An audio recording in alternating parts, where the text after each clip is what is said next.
Welcome to TBN Game Day Live, your St. James Academy pregame show. Let's take you through some of the games and results in the upcoming week. First of all, SJA Soccer with a win on Thursday will be playing on Wednesday in the upcoming week. St. James Volleyball starts state today in Salina. They'll be playing hopefully on Saturday as well, and cross country begins their state on Saturday as well. Now, St. James football lost last week, close game against Blue Valley West. This week, they're going to have to rebound in their first game in the playoffs against Blue Valley in the 6-11 matchup. All right, now we'd like to bring onto the show star St. James Academy defensive end Max Requet. Hello, Max. Welcome to the show. How's it going? I'm good. How are you guys? I think we're doing all right. Let's talk about last week. Let's start there. Last week, tough loss to Blue Valley West. Obviously, a tough game. We want to start with the play that ended the first half.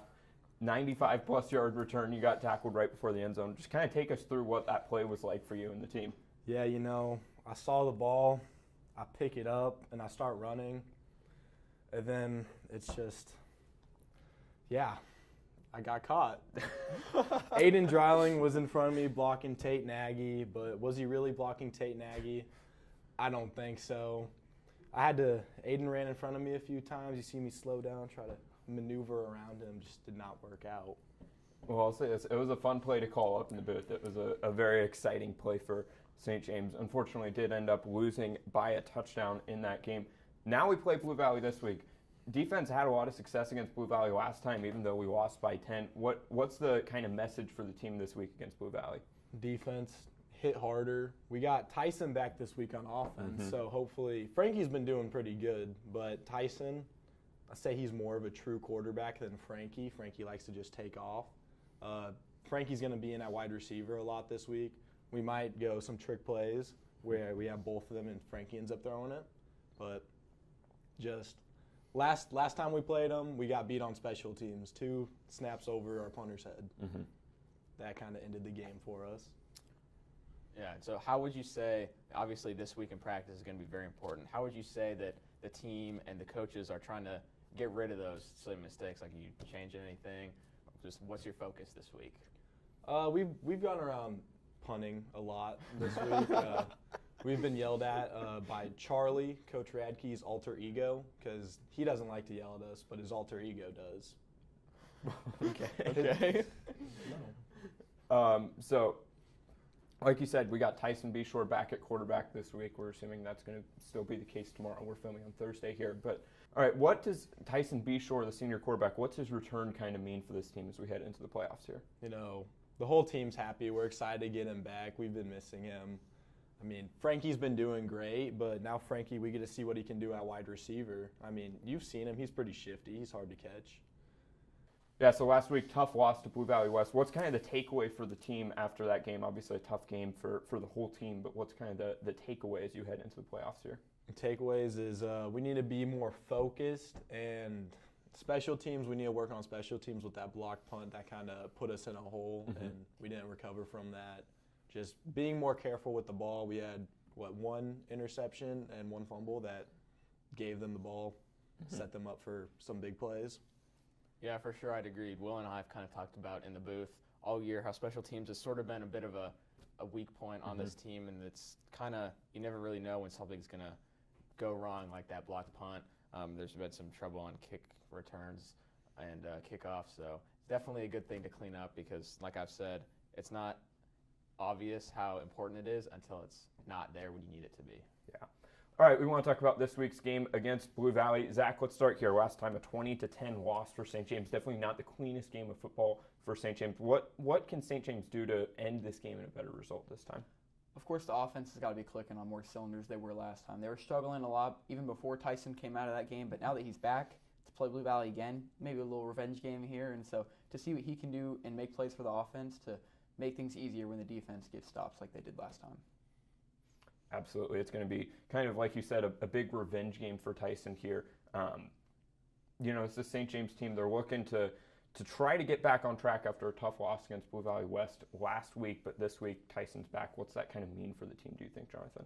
I think it's big to have your quarterback back, your starting quarterback, your leader out there on the field. Like Zach said, I think maybe Tyson will think it's a little bit of a revenge game. He got hurt. Obviously, like you said, wasn't the cleanest game, and I think if they can just clean up those mistakes that really shouldn't be happening. Like we talked about before, the defense played a very good game. They really only gave up about 10 points. And if the offense can kind of get into a rhythm early and maybe get out to an early lead, I like our chances in this one. I really do. Absolutely, and you talked about it. This defense really only gave up 10 points last time. Max, I want to ask you, as a member of that defense, what worked so well against Blue Valley last time, and how are you going to do that again this week? Just kind of going out there, playing like a team. We were on the same page as each other the whole time. It's just, yeah. Yeah, I mean, we were just on the same page. That's pretty much it. Yeah. Is there anything special the defense might try to throw at Blue Valley? Maybe try and mix up the coverage, try and give them a few different looks up on the line. Is there anything like that, or are you guys just planning to go out there in your base defense and just try to rock them? So our base defense is a 4-2, right? And 4-2-5. But because of Blue Valley, the last few years we've actually put in a call called dice where we turn into a 4-3. So we bring up an extra linebacker because they like to overload our boundary and run to the boundary. So that kind of helps. That's like our special play call we have for Blue Valley. Mm-hmm. Last thing I want to talk about here, McGuire Richmond, one of the best players in the EKL. Zach, he's not going to be playing this week against St. James. Can you talk about kind of the impact that he would have had this game they won't now have? Yeah, of course, the star linebacker, the K-State commit for Blue Valley on the defense, it really held us back last game and was making plays all over the field, will not be playing. He's injured, so that's going to be huge for our offense, just to see what they can do now that we're back healthy with a lot of weapons, just to see what we can do when we get the offense clicking will be really pivotal to see who wins. Well, should be a good game. St. James and Blue Valley. Can't wait to watch that one in just a few moments. All right, now that we got Max here, we're going to do some rapid-fire questions. Zach, we'll let you get us started. What's the favorite game you ever played in? Favorite game was junior year against Aquinas. I had 3 sacks, and I was throwing around Aiden Skinner. What's your kind of go-to pregame song? Go-to would be All Along the Watchtower by Jimi Hendrix. All right. What do you do after games on Friday nights? So after games, if we lose, I'm all sad. I go to Taco Bell. If I'm happy, I go to Taco Bell. I guess the next logical question is, Max, what is your Taco Bell order? You give us like a generic, maybe you have a post-game order. So I always get the same thing when I go. 2 cheesy Gordita Crunches and a Nacho Bel Grande. How much is that setting you back? Do they know you Too by much. name? No. Like, can you they go in don't? there and say, I'll have my usual? No, and they but just give it to you? Last time I went, I'm like, hey, can I get this and this? And this dude asked me like 20 questions. I'm like, just give me my food. I don't want, do you want mild sauce? No. Do you want Diablo sauce? No. Just give me my food. I guess one of my next questions will be, who's your favorite team to play? If you had to pick a single team that you would love to play the most, who would it be? Blue Valley. All right. Well, thank you so much for coming on today, Max. Good luck on the game on Friday night. We appreciate you coming here. Thank you. Yes. All right. We'd like to thank Max Requet again for joining us here on TBN Live. Now we're going to send it up to the booth at Blue Valley. Next, it's St. James versus Blue Valley on the Thunder Broadcasting Network. Game for the Thunder. Tyson Beshore is back at quarterback for St. James, and it comes at no better time. The first round of the playoffs is next on the Thunder Broadcasting Network. It's the Blue Valley Tigers and the St. James Academy Thunder.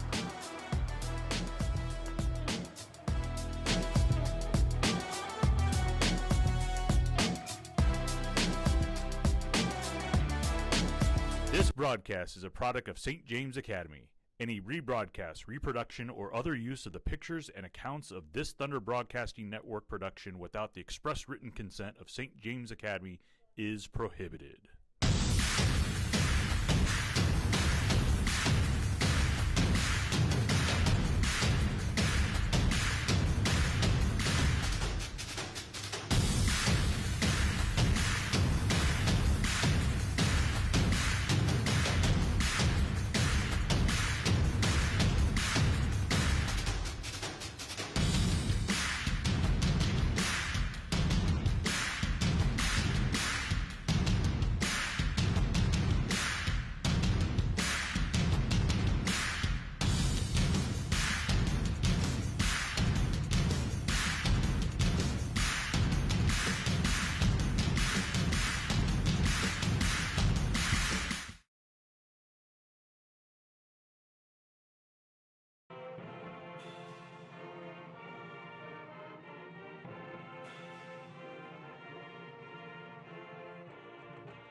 And a good evening, Thunder fans, and welcome to Stilwell, Kansas. I'm Will Nichols alongside Jonathan May, and it is officially win or go home time for St. James. That's right, Will. And St. James has a difficult task ahead, facing a Blue Valley team they've already fallen to once this year. Last time these teams squared off, quarterback Tyson Beshore injured his hamstring on a 10-yard touchdown run, and overall both teams played very poorly. But this time around, with playoff hopes on the line, I'd expect a much cleaner game tonight. Absolutely. This is a Blue Valley team heading into this game at 6-2, coming off a 20-point victory against Bishop Miege. Meanwhile, St. James suffered a 27-21 defeat at the hands of Blue Valley West.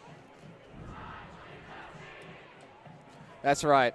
And that game was, like most of the year, a game where St. James really hung with the other team outside of a few costly mistakes. If St. James can just clean up some of those mistakes, they could beat pretty much anyone in this state, including Blue Valley. Absolutely, Jonathan. As you see the coin toss today, the coin toss is brought to you by Smoothie King. Enjoy a smoothie with a purpose.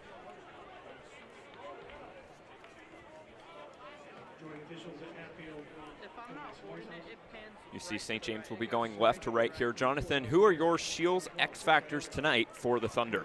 Starting offensively, I think you got to go with Tyson Beshore. It's his first game back in over a month. Quarterback of the offense. How this St. James team fares offensively is going to be up to him. Can he, kind of shake that rust off that he may have built up over these past 4 weeks? And defensively, I'm going to go with that linebacker core again. I picked them against Capon, and they had a stellar game stopping that run. And last time we played Blue Valley, they did have a heavy run attack. So I'm going to pick them again, because if they're able to shut that down, that's going to lead to 3rd and longs for Blue Valley. That's going to lead to better field position for this Thunder offense, and it could potentially lead to a St. James victory. Absolutely, and today's injury report is presented by Performance Rehab, which is dedicated to patients' health goals and success. On that injury report, like you said, Tyson Beshore back, his first game back in over a month. On the other side, leading tackler for the Tigers, McGuire Richmond, was supposed to be out this game. That's what the rumor had been. He was suited up and going through warm-ups, though, so we will see if Richmond does end up playing tonight. It would be a huge, huge advantage for this Tigers team. Richmond wearing number 9, the linebacker, 82 tackles on the year, and one of the best players in the state.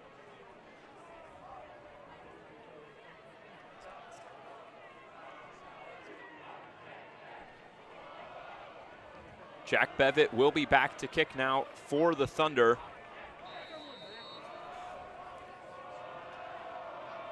Dennis Patrick and Grady Westfall, the returners. It's a low kick. Westfall gets it at the 5, and we are off. Here he has up the field to the 33, goes up to that point untouched, and St. James drives him back. So the Tigers will begin their drive at the 33. Last time these teams faced off, it was a 20-10 victory for Blue Valley, but they really only put up 10 points on the offensive end, the other 10 coming on special teams errors. So this is St. James defense that has had some success against Blue Valley. They're going to need to replicate that success tonight. For sure. We've seen them come out with a number of really strong performances in kind of the back half of this year. They're definitely going to need to even step that up one more level tonight. Like you said, we're really only giving up 10 points. If they can get back to that form, it's going to be really nice. Chris Aiello, the quarterback, 2,100 yards on the year. He is a talent, and they're going to pass with him to start. And he has a man, and that is going to be complete. That is Jack Ryan, the senior receiver, hauling it in. It's going to be just short of a first down, but a good starting play for the Tigers. Yeah, and it's a nice play design. They just run the outside receiver on a little streak route, fill in Westfall with the little out right over the head of linebacker Hank Schreiner, and that's something I think we might see a lot, them taking advantage of the kind of the gaps in the zone that St. James has in this 4-2-5. Those corners, they're dropping deep to gain depth, and when that happens, a little bit of grass kind of opens up in front of them. Man in motion, give to Stokoyak the back, and he is tackled right at the line. Let's see where they mark him. And they're going to give him the first down, so a good stop by St. James, but it is going to be enough on the run for the first down. Today's first quarter is presented by Big Footworks, a proud partner of the SJA Crimson Club. And unfortunately, the Tigers are going to get the first down on just 2 plays to start. But that's that linebacker core stepping in big right there, right? Jordan Boone in the backfield, pretty much only allowing him 1 yard, where if that's 1st and 10, you're perfectly happy with a 2nd and 9. RPO, ball's on the ground. St. James got it. The start St. James needed. Andrew Moyer recovering a big fumble, and St. James has possession already. That's absolutely huge. St. James doesn't start with the ball. They get all the momentum right there, and they get the ball in Blue Valley territory. They've got to be able to capitalize on this because you cannot have opportunities like this in a playoff game and come away with nothing and still expect to win. There is quarterback Tyson Beshore, number 15. Jonathan, what do you think St. James can expect with him back in the fold tonight? I think you're going to see kind of the resurgence of the deep pass game. It's something that's been a little bit absent from this Thunder offense. Quick drop back, quick pass. Chase, that one's too easy. He gets 8, and that's a nice gain by Parker Chase. Tackle made out of bounds.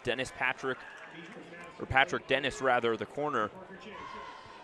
That's a familiar connection, something we saw all game long at the beginning 4 games this season is just be sure to Chase on that little 7-8 yard hook route. The timing is there, and it's just a nice gain. 2nd and 3, ball at the 34 already in Tiger territory, just 40 seconds in. Play action, quick pass back to Chase, and a big hit. Patrick Dennis laying out Chase, but he got the first down for the Thunder. That's a big hit there by Dennis. Not really the kind of hit you want probably your number 1 receiver taking, but good job by Parker Chase to hold on to that ball through the contact and pick up the first. St. James targeted Dennis a lot last time, just 5'9", 170. He does lead this Tiger team in interceptions, but we will be calling his name a lot on the outside tonight. Francis McGinney in now at wide receiver in the slot at the top of your screen. St. James rolling. They're going to go to Chase again, so clearly trying to get Chase involved early on are the Thunder. Minimal gain there. Parker Stevens making the tackle after just a gain of 1 or 2. I think they realize that Chase is potentially the most reliable receiver for this Thunder team, and you want to ease Beshore back in just by giving him easy reads. You don't want to make him do too much too early on before he can really settle back in to the game. So just these nice short throws to Chase are really helping settle him in, get the offense into a nice rhythm. 2nd down and 9 at the 30. We still have not seen a run, and we will not see one here. Quick screen to Alec Jett. He gets a few. Jett had a big week last week for St. James, had 2 catches for 35 yards, and got a few on that screen pass. And there it is again, 5 plays, 5 quick throws from the Thunder. You see what they're trying to do. They're trying to get the ball out, not give this Blue Valley pass rush, which in their 3-3 defense, you've got blitzes coming from all over, not giving them a chance to get home to Tyson. First 3rd down of the day for St. James. It's a big one. It's going to be a quick drop, quick pass, and there's a flag thrown. It was caught by Neeson, but it's going to be a false start by the Thunder. You mentioned that pass rush of Blue Valley. Dawson Merritt, the Alabama commit, on the defensive line at the outside linebacker position. He pass rushes a lot. Another guy that pass rushes a lot, number 9, McGuire Richmond. We mentioned earlier he was a guy that was kind of expected to be out this game. He is out there right now for Blue Valley, so that is a little bit of a surprise for the St. James team, the leading tackler of the Tigers playing in this playoff game. St. James now with a 3rd down and 10. Ball at the 31. They need to get past the 21-yard line. 4-man rush. It's going to be a draw to Tujak. He's got some room to run, and he got a first down. What a play call by offensive coordinator Matt Joshi, and St. James gets the first down. Yeah, it really is a beautiful call there. Probably trying to play on a little over-aggression by the Blue Valley team. It's 3rd down. Probably a pass is coming in most situations, and he knows that Blue Valley knows that, so they're going to bring the players. And you see what they did there. They dropped the Alabama commit Merritt back into coverage and brought a blitz from the other side. Tujak's able to split right up the middle. 2 receivers on both sides of Beshore now. St. James in the red zone for the first time tonight. Quick pass. It's going to be Neeson getting his first catch. Oh, he made a man miss there. That was Richmond falling to the ground. Still a nice gain of 6 for Neeson. A good first down play for St. James. I like to see the patience from St. James on this drive so far. They're not in any sort of rush here from what you can tell. They're perfectly content with getting this ball into the end zone 4 or 5 yards at a time. They're making Beshore's job really easy back there. Just he's able to hit his first read every time, and it's been working. 2nd down now for St. James and about 5. Give to Tujak going far side. Tujak, one cut. He's still going. And he falls just toward the end zone. Ball on the ground. Did St. James get it? No signal from the refs yet. This could be either team's ball in a huge play here. They might have marked him down before the fumble as well. The refs are discussing it here.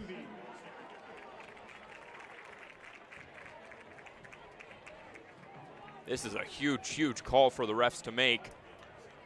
St. James offense is ready to go. They think he was down. It kind of looked to me like he was down, and as soon as he hit the ground, the ball came out. And St. James is acting like they scored. And I believe they have. So St. James got the touchdown after the fumble into the end zone, and you see it there. Touchdown, St. James. The call comes much after the fact, but St. James scores first. And now Jack Bevitt on to kick the PAT for the Thunder. And what an incredible run by John Tujak. Makes multiple guys miss, gets all the way down to the end zone, and then a little bit of fortune for the Thunder, fumbles it, and we recover it in the end zone. But really a beautiful first drive and an amazing job capitalizing on the Blue Valley fumble. So now Bevitt on to kick the PAT for the Thunder. This unit has had lots of struggles all year long. Snap and hold are good. Kick looks good, and it is. So St. James has 7. Blue Valley has nothing. That first score is presented by Claudic Wealth Management. Claudic Wealth Management helps to fit all the pieces of the financial puzzle together. Schedule a free assessment by texting GO THUNDER to 913-402-6099. And boy, oh boy, that was a big score for St. James. Just 3.5 minutes into this game, jumping out to a 7-0 lead. Absolutely crucial for the St. James team. It really is, and it's exactly what you wanted to see. You know, we talked about last game how it was probably St. James' sloppiest game of the year, and for them to come out and put together a very clean first drive and force a Blue Valley mistake, you couldn't really ask for a better start than that, because we know that this Blue Valley team is good, and they're going to play better than what they did last time. And so getting out to an early lead is never a bad option for the Thunder, and this is exactly what they wanted. So Blue Valley will return here. Same returners as last time, Dennis and Westfall. Bevitt on to kick once again. End over end kick caught at the 5 by Westfall. He will return it. He's got some room to run, going straight up the crease, up the middle, up to the 40-yard line. Cooper Ryan brings him down, but 2 good returns to start for the Tigers. For sure, and that's something we've talked about this year is some special team struggles. They've been fine so far, but if you're letting Valley get away with 40-yard returns every time, that just makes the offense easier for them. Absolutely. This is a Blue Valley team with 3 star receivers on the outside. We're going to be calling all their names a lot tonight. Grady and Grant Westfall brothers. Grady, number 15, the senior. Grant, number 17, a sophomore receiver. And then also Jackson Hopper, number 1. These 3 combined for just over 200 yards per game. They are one of the best trio of wide receivers in the EKL. You're going to see him go to Stuvie here, the tight end, to start out the drive. Nice gain of a couple yards. Good tackle by Jordan Boone in the open field. Yeah, Jordan Boone's really been that guy for the Thunder this year. Leads the team in tackles. Has done an excellent job at that outside linebacker, strong safety position that they've been playing him at. And he really just kind of is a jack of all trades as he kind of comes up hobbling a little bit there. But just like you saw, he's great at making those open field tackles that save first downs. He's really done everything this coaching staff has asked, and he's very versatile. Yeah, you saw him come off there after the injury. Will Schuster comes in at his spot. It's going to be a quick pass, and it's batted down. And a great play there by the St. James D-line. Yeah, great play. Max Requet, great awareness there, getting his hands up. We're going to dedicate that one to Uncle Lance, longtime supporter of TBN. I know he loves watching Max. Great bat down, Max Requet. Yeah, an absolutely great play there. Max Requet was our guest this week on TBN Live and was a delight as expected. It's going to be 3rd down and 7 now for the Thunder. Defense, they need a stop here. Blue Valley needs to get a first down and get some positive momentum. It's going to be a give to Stokoyak. He didn't get there, falls a yard short down at the 50, and you got to think Blue Valley's going for it from just a 1 yard to gain distance. For sure, you're at midfield. You're pretty confident you can get 1 yard probably, and with the aggressiveness that I expect Blue Valley to have tonight, knowing that it's a playoff game, I think they will. Yeah, and it looks like maybe the punt unit is coming on late here. At least a different unit of players, including Dawson Merritt, the defender for Blue Valley, You got to be watching the fake here, though, and it looks like it might just be a QB sneak. That might be the play. You see him in the short shotgun stance. It's a straight power with Aiello. He doesn't run much, but he ran for the first down there. Just 27 rushing yards on the year for Aiello. He doesn't do it much, but he got enough there for a first down. And that's a pretty good showing from the Thunder defense, I will say, on that little 3-play series. You had a batted down pass, and you just had that one unfortunate run up the middle that went for about 9. But I like what I've been seeing so far. They're getting into the backfield.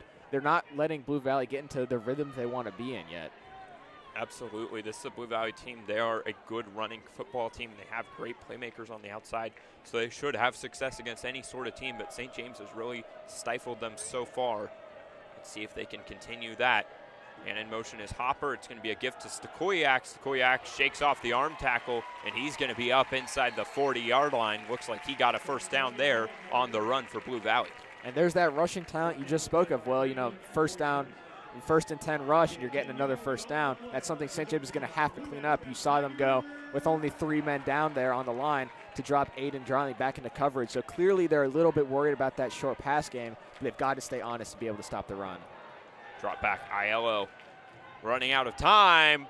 Incomplete, and Skahan almost got it on the overthrow. Connor Skahan almost picked it off.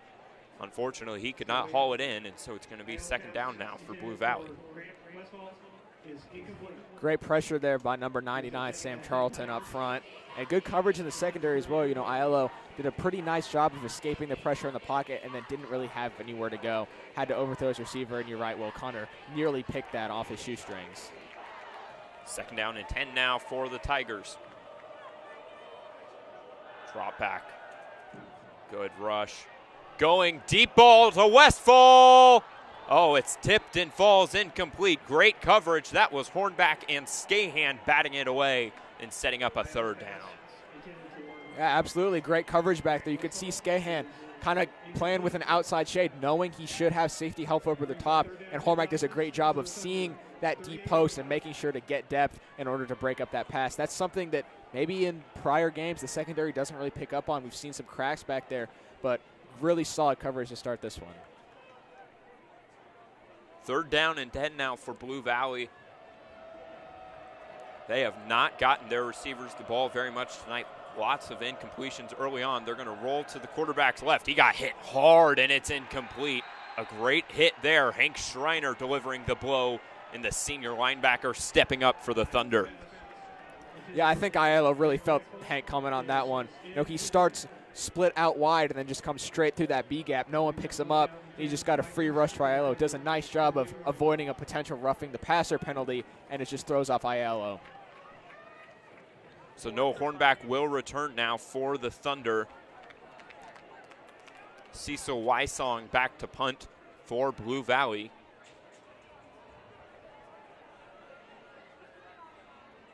Good snap. A solid punt. Looks like it's heading out of bounds, and Hornback will let it do so. It falls out of bounds at about the 12-yard line, so that's where St. James will start. Last drive, Jonathan, St. James played some really good football. How do they continue that this next drive? I think they just have to keep taking what the defense is giving them. On that drive, you saw almost all their plays were short pass plays or some draw plays, some runs up the middle. And that's fine. If Blue Valley is going to keep, giving that up, then St. James needs to keep taking it. Now, if Blue Valley decides to maybe adjust their coverage, adjust their linebacker positioning, then you find another way to take advantage. Maybe you hit them with a deep ball. Maybe you hit them with some more crossers in the middle. Neeson coming across the formation. Quick touch pass to him. And it looks like it's blown up pretty well by the Blue Valley Tigers front. You mentioned that 3-3-5 defense earlier, Jonathan. You see the outside linebackers also come up a lot on those sort of plays. And a nice stop there by Blue Valley. For sure, it's an aggressive defense. They want to make sure that they control the line of scrimmage, and that's something I talk a lot about, is whichever team is controlling that line is going to have the advantage in this game, and St. James has had it so far. They've got to make sure they keep it, and they can't let this pressure from Blue Valley start to get home and affect their game plan. Second down and 10, no gain on the touch pass to Neeson. Beshore, play action. Merritt is coming. Another man juked. Beshore, here he goes. Merritt swings him down. Looked like he might have gained a yard. UC Shore with that hamstring injury, still plenty mobile in the pocket. Unfortunately, not many yards gained there, and it's going to be a 3rd and long deep in their own territory. For sure. I think Shore's mobility really isn't something we're going to have to worry about tonight. I think that hamstring is pretty 100% ready to go. But he does a nice job initially of avoiding that pressure. It just becomes too much. Merritt gets to him. Great coverage by the Blue Valley secondary, keeping the receivers in check. They do a nice job passing him off. Merritt comes into this game with 11 TFLs and almost getting one there. Drop back. It's going to be a quick pass. Pass it outside to Neeson. Makes a man miss along the sideline, and a 1st down. McGuire Richmond brings him down, but Sam Neeson gets the first for the Thunder. That's something we see all year, right? Sam Neeson making defenders miss, and he does it there again, and that's huge because it allows St. James to pick up that 1st down, so they're not punting from almost their own end zone. And what a good receiver he's turned out to be. Probably the 2nd leading receiver on the team right now. Very reliable target for B-Shore. Yeah, comes into this game leading them in yards with almost 650 and 5 touchdowns on the outside. They're going to go to him on a quick screen here. Brought out of bounds quickly, gain of just a couple. That's Brady Hoffman, the senior captain for Blue Valley, making the stop there. And there it is again, another quick pass play, trying to get the ball to their playmakers, Parker Chase, Sam Neeson, with a little bit of space and some blockers to go. Now it's going to be 2nd down and 4 for the Thunder. 3 on the left, 1 on the right of B-Shore. Give to Tujak. Hard run there. Looks like he got the 1st down. And St. James, they haven't gone to the run game much tonight. It's worked really well the last few weeks, though, with John Tujak leading the way at the running back position for the Thunder. Yeah, it really has. They've been able to incorporate the run game very nicely over the past few weeks. And like you said, Will, it's been working really well. They've been able to have a lot of success on the ground, especially on those early downs when you don't need a home run play. You just need yards to keep those that drive going. And that theme is continuing tonight. They're doing a nice job so far. 4-man rush, quick pass. Neeson almost intercepted. A great play jumping that route there. That was Patrick Dennis on the outside, knocking it down. You saw Brady Hoffman on the blitz. Again, this 3-5 defense, you're probably going to have a blitzer coming every time. You just don't know where. If he comes off that right side of the line unblocked, Be Sure does a nice job of getting it out quick. But we saw the corner clamp down really hard on Sam Neeson. And now I bet Joshi's seeing that, and they're saying, hey, the corners are clamping down. Maybe let's hit him. Maybe with a double move, try a deep shot.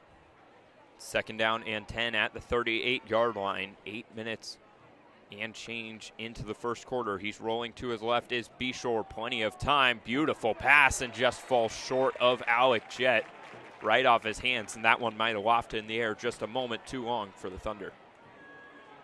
Yeah, it's a nice play call, a little flood concept to the St. James side of the field. Be Sure he had Jett open. It's just like you said, Will. The ball maybe hung in the air a little too long, maybe released it about a half a second late. Gil Wesley over there with a nice breakup. And this brings up another 3rd and 10. St. James, they found a way to convert these 3rd and longs early, but it's still not a position you want to be in. You can hear the Blue Valley crowd getting into it right now. It is 3rd down and 10. St. James needs the 48 to get the 1st. Drop back.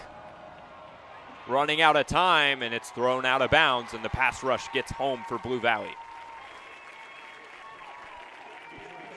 That's something we've talked about this year as well, is the offensive line giving time for B Shore to kind of sit back there and find his receivers, and they just got bull rushed on that one. Blue Valley had 4 down, brought all 4, and they just overpowered the offensive line. Didn't really give B Shore much of a chance. So now St. James on for their 1st punt of the day. Brady Boydston, number 2, will be punting for the Thunder. Patrick Dennis returning for the Tigers.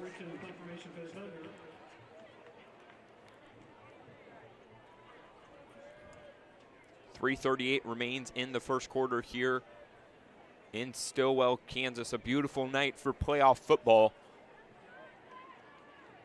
Big rush. He gets there. No flag. That's a real surprise. It's going to be brought back now by Dennis. Good tackle by Pattison. And it really looked like the player there, I believe that was Austin Cornett, really hit Boydston hard on the punt. There was no flag. So that's where the play will start. Blue Valley will get the ball now at the 38.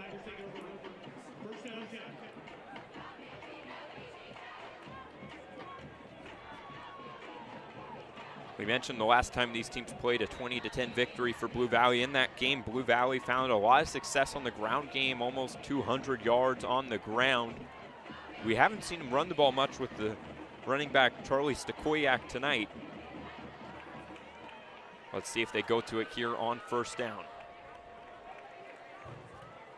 They will give to him. He gets off both the tackles and is finally driven back. Looks like Dreiling maybe got him by the shoelaces there and held him in place before St. James finished the tackle. Still a nice gain of a couple yards.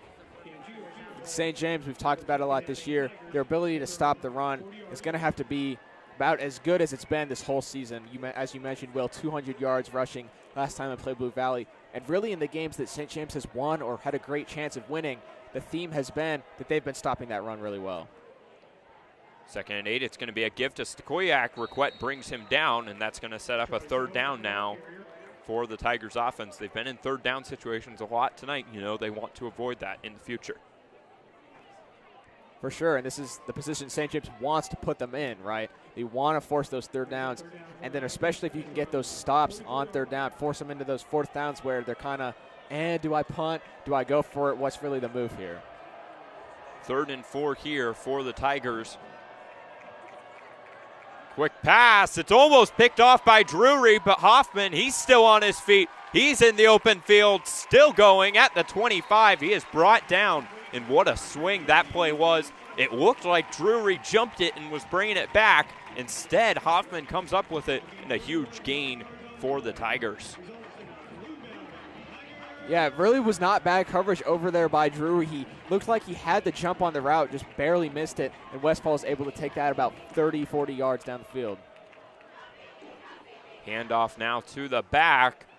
Brought down, nice run defense there. Hank Schreiner making the play, the senior linebacker for the Thunder. A great job by Aiden Dryling on that play, making sure to get upfield and set the edge to force Stakoviak to bounce it back inside, and Hank Schreiner is able to come fill in the play. That's exactly what you want from your senior defensive end, staying disciplined, not trying to go be a hero and make the tackle, but just forcing him back inside so that Hank Schreiner can get him.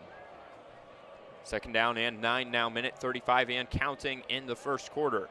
Hopper in motion. Give to Stakoyak. Oh, he has some room to run, trucking into the St. James red zone territory, and a 1st down for the Tigers. And you're seeing Stakoyak, he's a difficult guy to bring down in the open field. He really is. He's got a good mix of size as well as speed. Probably one of the better running backs St. James has played this year. And you've seen kind of his running ability on a lot of these draw plays Blue Valley has been running up the middle where the defensive line gets a little too up front. Their blocking is very solid. He's able to get 10. Counter run with Stakoyak.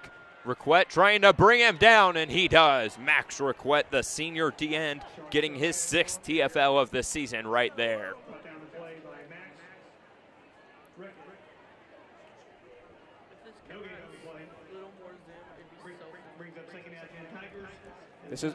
This is one of those, bend but don't break situations that we talk a lot about, right? You've kind of let Blue Valley drive down the field and get some momentum. Now, if you can hold them to a field goal and not let them get in the end zone, that's huge, and that keeps some of the momentum on your own side. 3 receivers on the right, now 2 with Hopper in motion. It's going to be a give to Stakoyak. Again, a nice run, gets a few, and finally driven back by Dreiling and Boydston. Still a nice gain for Stakoyak on the 1st down run. And now we're kind of seeing a little bit of a shift. Blue Valley is the one that looks very calm, very patient, very poised on offense. St. James is going to have to find a way to kind of ratchet up that pressure again and make Blue Valley uncomfortable. Exciting first quarter here from Blue Valley. The score is 7 St. James, nothing Blue Valley. Next on the Thunder Broadcasting Network.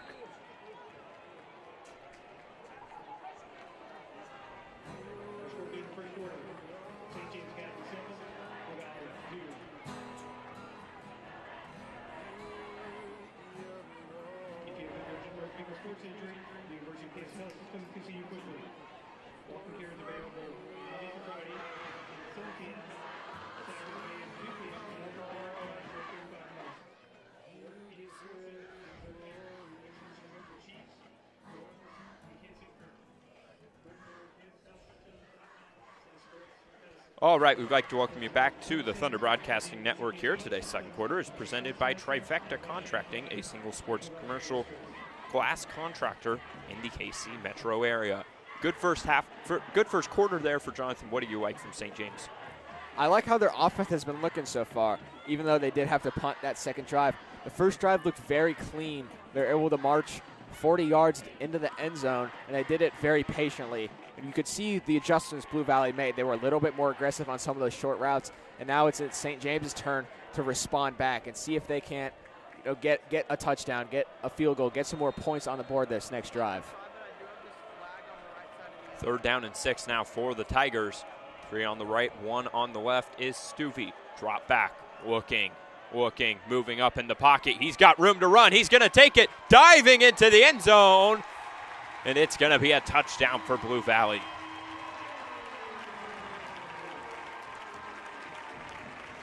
Aiello, he's not known for his speed, but he gashed the Thunder there for a nice touchdown run, tying it up.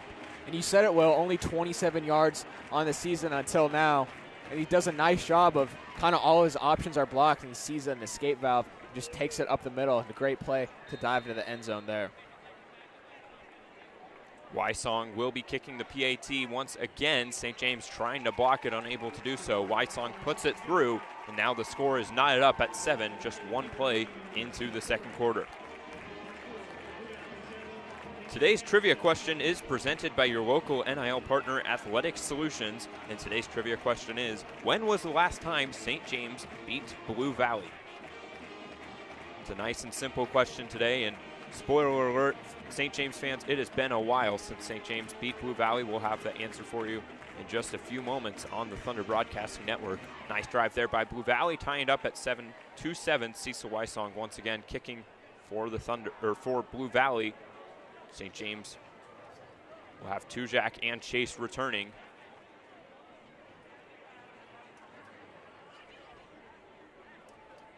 St. James hasn't had that big return yet this year. Maybe they're going to have it sometime today. This is their first opportunity for it now. Tujak gets it at the 5. Trying to find blockers. He doesn't have a lot to work with. He makes a man miss, and here he is up along past the 40-yard line up to the 45. What great play there by Tujak, and a good return for the Thunder. And there's the special teams kind of struggles on the Blue Valley side. Great return by John Tujak, getting the ball all the way up to that 45. Gives Bishore in this offense great field position to go start another drive, to go try and reclaim control of this game. Yeah, and considering, he didn't have a lot of blocks to work with there, he got most of those yards by himself. A great play by the senior, John Tujak. Obviously, with it being playoff time, it is win or go home, so these seniors, they want to put their best foot forward today in what could be their last football game if they do lose. Bishore will start at the 45. They're going to give to Puhala, the backup. Puhala gets a couple for the Thunder. He comes into this game with 10 carries for 48 yards, and his 11th goes for just 1. I think St. James is going to try and get that run game established eventually in this game, because they know this short pass game can't work forever. Blue Valley is going to respond. So it's nice to try and see them get it going. Unfortunately, they are going to need more than 1 yard per rush. It's going to come down to that offensive line. Are they going to be able to clear gaps for Tujak, for Puhala? 3 on the right, 1 on the left for Bishore. 4 down linemen here, 2 in motion. Now Mangini in the backfield. And the flag is thrown. It's going to be a false start on the Thunder. Max Requet in our pregame show, he mentioned that, we might see some trickery today with Francis Mangini lined up at running back, and maybe we'll see him throw the ball some, maybe, handoffs back and forth, stuff like that. That was the first time St. James tried to go to it. Unfortunately, the flag's going to bring him back 5. Yeah, and I think, if the St. James offense gets going, I think it's very likely that we will see some of that. We saw it kind of week 1 earlier in the season against Miege, and it's something that we haven't really seen a lot since. But if they can kind of get going, they could catch Blue Valley off guard with some of these interesting formations. 2nd down and 14 now for St. James. Play action. Good enough protection. Neeson, he is hit hard after a nice catch. He gets 4. It's going to be 3rd down and 10. Like you said, Will, good protection up front. Offensive line does a nice job at giving Bishore room to make that throw. It's a nice strike to Neeson. Now it's going to be a 3rd and long. 3rd down and long now for St. James. 3rd down and 11. St. James had a good opening drive, sputtered a little bit last time. They can't end this nice return from Tujak with a 3 and out. 4-man rush. Going deep to Chase. He has him. A 1st down for St. James up to the 30-yard line, and the senior Parker Chase brings it in. And there's kind of that deep passing game that I was talking about has been sort of absent from the Thunder offense, and a great strike by Bishore on the 3rd and long finds Chase on a nice little post route. And an update on the St. James volleyball team. They won their first match today. They are in their second match, currently defeated Great Bend 25-20 in the first set. If they do win the second set, they clinch a spot in the semis, so obviously sending a lot of support out to them. Quick pass now from Bishore, caught and still on his feet. I believe that's Neeson on the outside. Flag comes in late as well. We'll see what the call is in just a second here. Guessing it's good for the Thunder, maybe a horse collar or face mask penalty. Flag was thrown right where the receiver Neeson was tackled.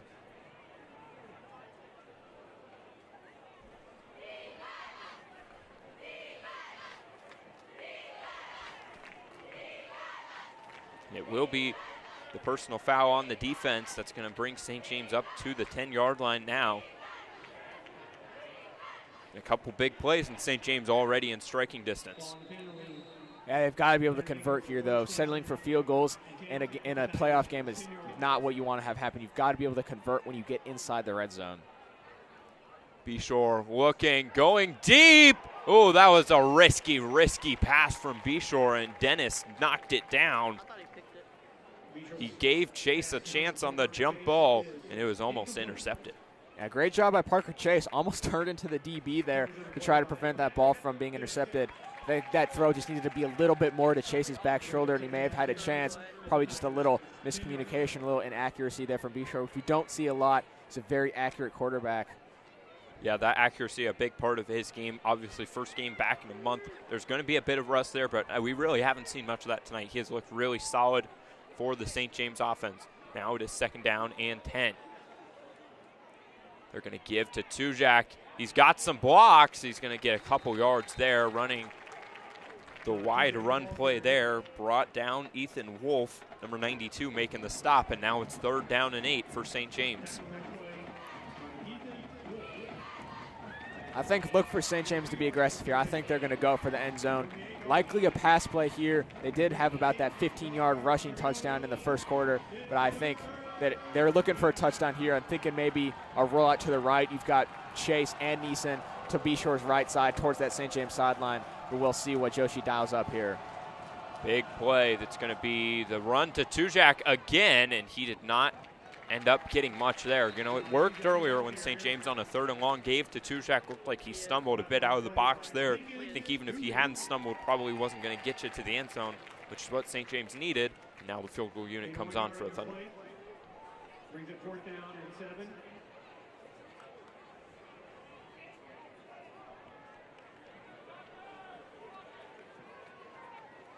Jack Bennett, information. St. James looking for the field goal to give them the lead here. They have 10 on the play clock. Bevitt back to kick now. The 24-yarder, pretty much right down the middle. Kick looks good, and it is good. So St. James knocks in the field goal, giving them their 2nd lead of the night at 10-7.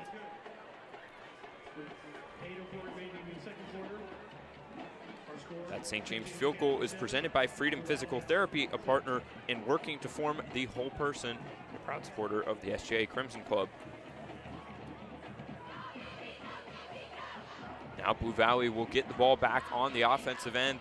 You know, they looked really solid last drive after not looking as good the first couple.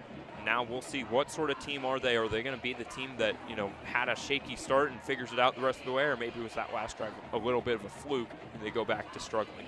For sure, and I think St. James defense also has something to prove, right? They had a very, staunch stop on their first drive, and they gave up a touchdown on the second drive, and now it's response time again. Blue Valley made the adjustment on offense. Now you've got to adjust back on the defensive end. Can they force Blue Valley into those third and longs that Blue Valley does not want to be in? Can they get off the field after maybe only 1 or 2 series, and can they get the offense back on the field? Jordan Lockett, along with Grady Westfall, back to return for Blue Valley. Jack Bevitt will be kicking off for the Thunder.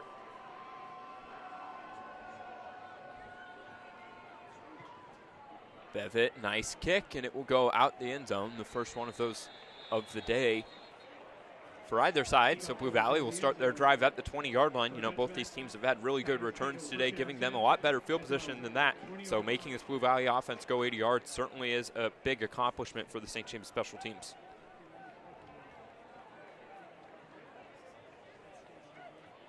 Big part of last drive's success for this Blue Valley team was getting back to the run game. Charlie Stakoyak, the lead running back on this team, has 125 carries, 824 yards, 8 touchdowns so far this year. He had a lot of those yards against this St. James team, well over 100 in that game.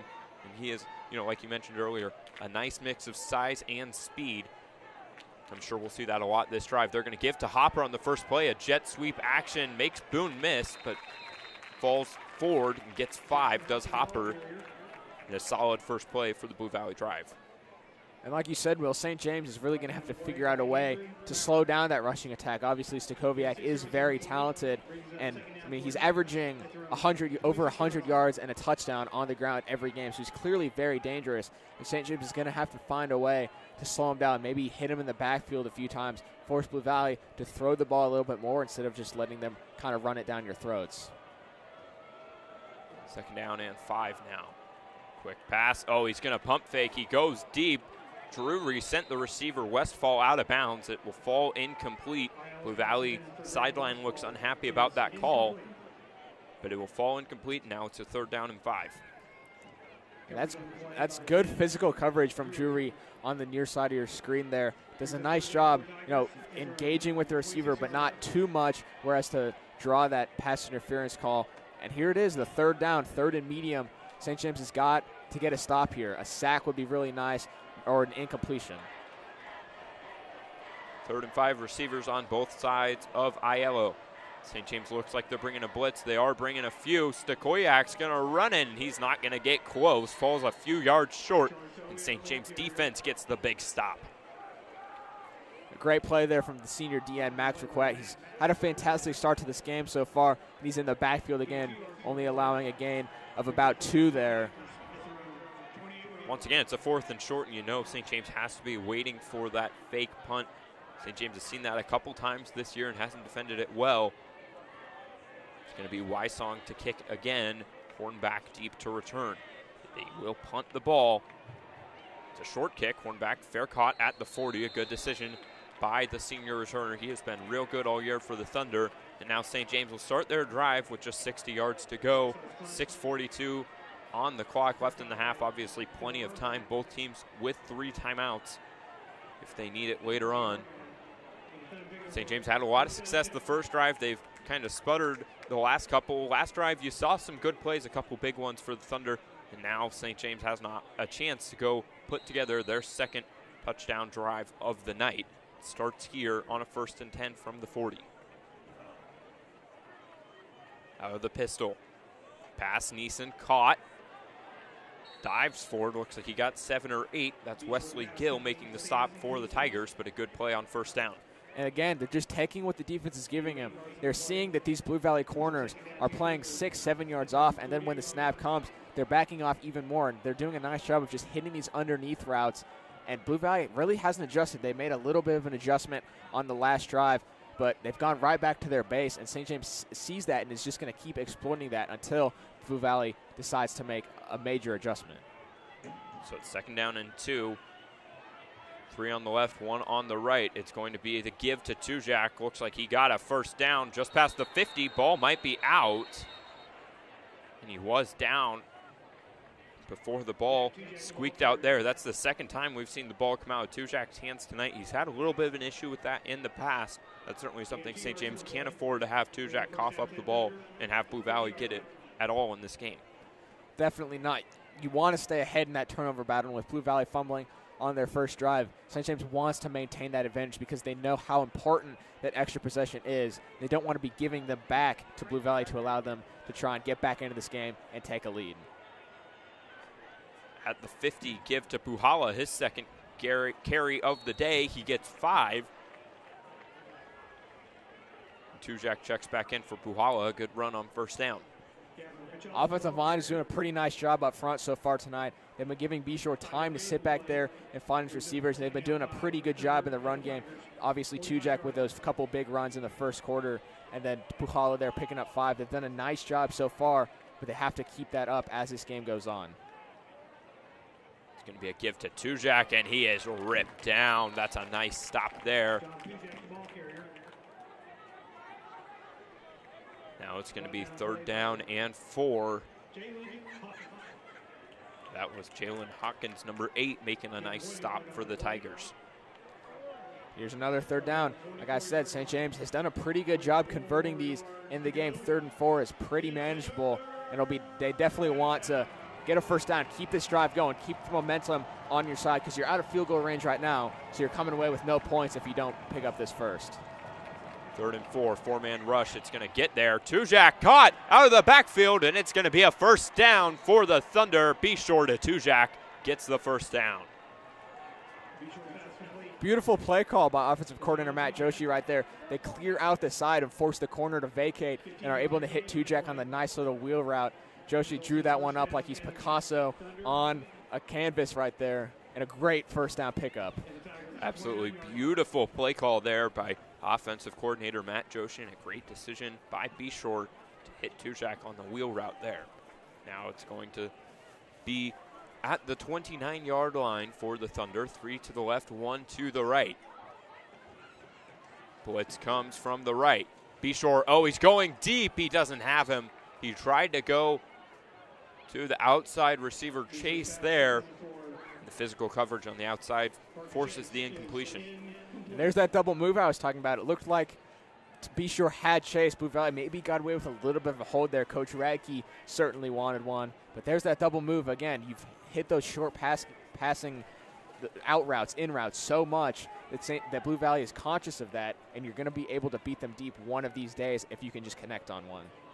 So 2nd down and 10 now for St. James. This is a situation they want to avoid, these 2nd down and longs. B-Shore moves up in the pocket. He is ripped down by the D tackle. It looked like he was trying to go to Neeson there. Didn't feel comfortable with passing it, so steps up in the pocket and gets a couple. Now it's going to be 3rd and long. Great pressure by Blue Valley there. St. James offensive line kind of maybe took a play off there, but credit to this Blue Valley front. Dawson Merritt,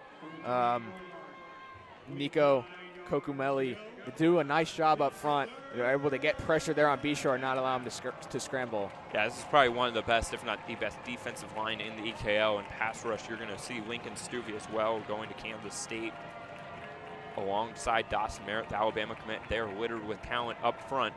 St. James certainly trying to do their best to deal with it. They're faking the reverse to Mangini there. It's going to be the end around to Neeson, and they sniffed it out. That did not fool the Tigers. A nice play on the outside. Wesley Gill, the senior corner, bringing him down. Like you said, that looked like they were going to try to go with a little bit of trickery there. Neeson had the option to pitch it to Mangini, elected not to.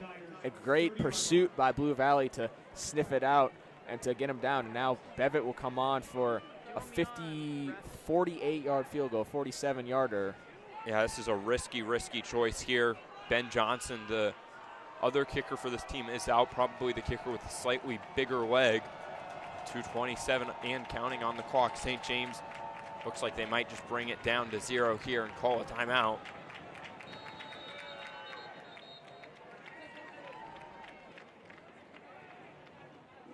Looks like some confusion here. Wonder, I think, maybe thought, I don't know what St. James thinks is happening here. Players are heading back to the sideline now.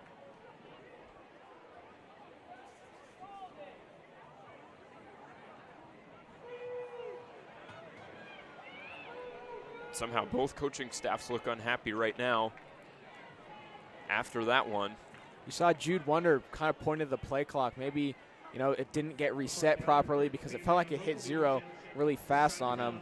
I think the Blue Valley coaches are upset that St. James isn't getting a delay game penalty here, and they're not forcing this field goal to be 52 yards. Yeah, it was interesting. I mean, Wonder definitely understood what the play clock was and still didn't snap the ball, so you got to wonder maybe St. James was going to call a timeout, and then the timeout just never got called, or like you said, I think maybe the play clock didn't reset right. Whatever it is, I think St. James, the refs are still talking. I'm guessing it's going to be same play from the down and distance. And that brings up a big question for St. James. This is, you talked about earlier, trying to get Blue Valley into the kind of no man's land of not being able to really kick a field goal, but being, in a tough spot to punt and feeling like you can't get the first down because you're so far back. That's kind of where St. James is at right now. They're going to go back to the field goal unit. This will be the longest field goal make of Bevitt's career for St. James. I know he's got the leg for it. We've seen him hit from 52 in practice. It's just these long field goals, especially in high school, the consistency isn't always there. You're going to need a really nice kick here. Yeah, and good blocking, good snap, good hold. It's going to all need to be perfect for St. James. Let's see how they execute. Good snap, good hold. Kick is up. That's going to be way short and to the right. There is a flag on the play. It might have been roughing the kicker or running into the kicker. St. James looks happy about that one. That would be absolutely huge if the drive doesn't end there for St. James. And number 13, Parker Stevens on Blue Valley, came away with that play with his hands on his head. So clearly knows he did something wrong. I believe this would be an automatic first down if it is called. Correct. And that's what it's going to be. So St. James, look, they haven't necessarily had luck on their side most of this season. They got a huge break there. Offense has to take advantage of this. You have to put up points 3 or 7 after getting the lucky break there. That's going to move St. James up, not just to the first down. They're going to be getting the football at the 15-yard line here. So that is a big break for the St. James team, going from potentially having a missed field goal there in Blue Valley getting the ball to now having it inside the 20. That is a huge, huge swing for St. James. Absolutely, and you said it well. They've got to be able to take advantage of just a lack of focus, a lack of discipline on the Blue Valley side. There's really no reason for you to be roughing the kicker unless you have a clear block, but even then, it's just a lack of focus. And Gini out there in the tight slot position, 2:14 to go. It's going to be play action. Rolling is Beshore going to Neeson. It's incomplete. Good coverage by Blue Valley, and it falls down incomplete for Beshore. I believe that's Parker Stevens on the coverage trying to make up for his roughing the kicker penalty. Good coverage there by Neeson. You saw, again, kind of that flood concept. You've got multiple levels of wide receivers running to the same side, and it's just up to Beshore to determine where are these linebackers at. Are they short? Are they long? Which of my receivers over there is open? He thought he had Neeson, but great coverage by Stevens. 2nd and 10 now, ball at the 15-yard line. 2:08 is on the clock. St. James listed as having 2 timeouts. Beshore rolls up, and that did not work. A nice sack there. He is brought down, and that is Lincoln Stubbe, the senior D-tackle. He is a big-time player for this team, has 5 sacks on the year, and gets a 6th one there. Blue Valley's going to go with the timeout here. This is a decision you make if you're Blue Valley. If you want the ball back on offense, they clearly do with 1:55 calling the timeout here. Pretty much just trying to ensure that, if St. James gets stopped here, Blue Valley probably calls another timeout if the clock is still rolling, and they're going to get their offense back on the field with plenty of time. For sure. I mean, it being 3rd down and them still having 2 timeouts left, they're obviously going to take 1 here. They're going to have time, and St. James's defense is going to have to come up with a big stop before halftime. All right, let's go back to that Athletic Solutions trivia question. Remember, the question was, when was the last time St. James beat Blue Valley? Your answer to that question, brought to you by Athletic Solutions, is 2017. So that is the last year St. James beat Blue Valley. I believe the only year St. James beat Blue Valley in 2017. Let's see if they can get a win tonight against the Tigers. And how they do on this big 3rd and 15 is going to go a lot towards if St. James is going to win this football game or not. It might seem like a small play, but getting a score here versus a field goal is a big difference. Drop back, not great protection. He's going chase. He has him, and he stays on his feet down to the 4-yard line. It's going to be a first down for St. James. And there it is again. The Thunder's ability to convert these 3rd and longs has really been unmatched tonight. They've done a really nice job. And there is that back shoulder throw that Beshore wanted in the end zone on that last drive with Chase. Does a great job putting it where only Chase can get it. And how about Parker Chase going up and making a play over the defender's head. And now St. James is in business down at the 4. 1:30 and counting on the clock. And in motion, Beshore, straight run with the quarterback. He scored that way last time against Blue Valley, and he got in there. Tyson Beshore, a touchdown run for St. James. And you know that feels good. He's very happy about that. You know, this is kind of a revenge game for him. This is the team that took him out, made him miss half the season, and for him to get a touchdown in the same way that he got hurt has got to feel good. And putting St. James up, hopefully by 10 points, is exactly what you want. Now 1:22 left. St. James PAT coming in just a moment.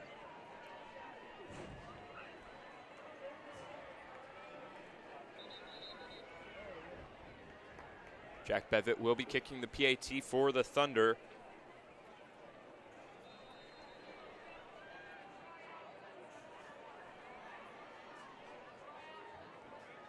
High snap, good hold by Wonder. Kick is up and good. So St. James 17, Blue Valley 7. Just 1:22 left.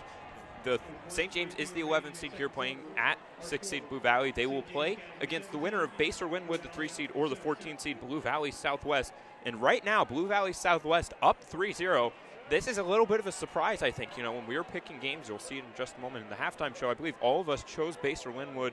I think Base or Wynwood kind of the favorite in that game. Blue Valley Southwest definitely not one of the better teams in the EKL. They've struggled a little bit all year long, but an early lead. So obviously you have to take care of business here against Blue Valley, but with a win, Blue Valley Southwest right now with the lead, that would be who St. James would be playing, the winner of that game against Base or Wynwood. And I think that's a big asterisk you put on that sentence, Will. Not one of the better teams in the EKL.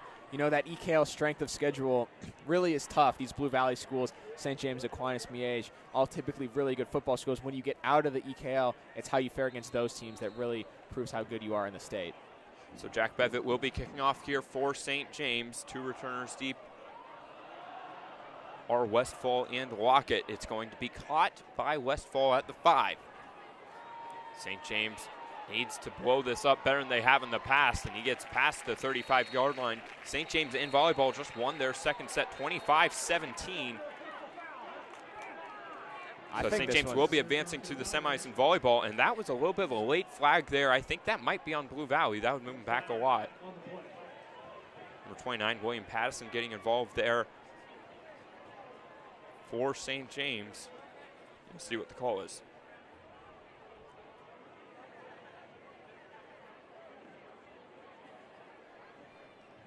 It might be offsetting penalties. You know, we've seen that a lot this year on these sort of special teams plays. These teams, St. James has been very aggressive, I would say, on the kickoff and kick return units, though maybe that aggression hasn't worked in their favor. We'll see what the call is here.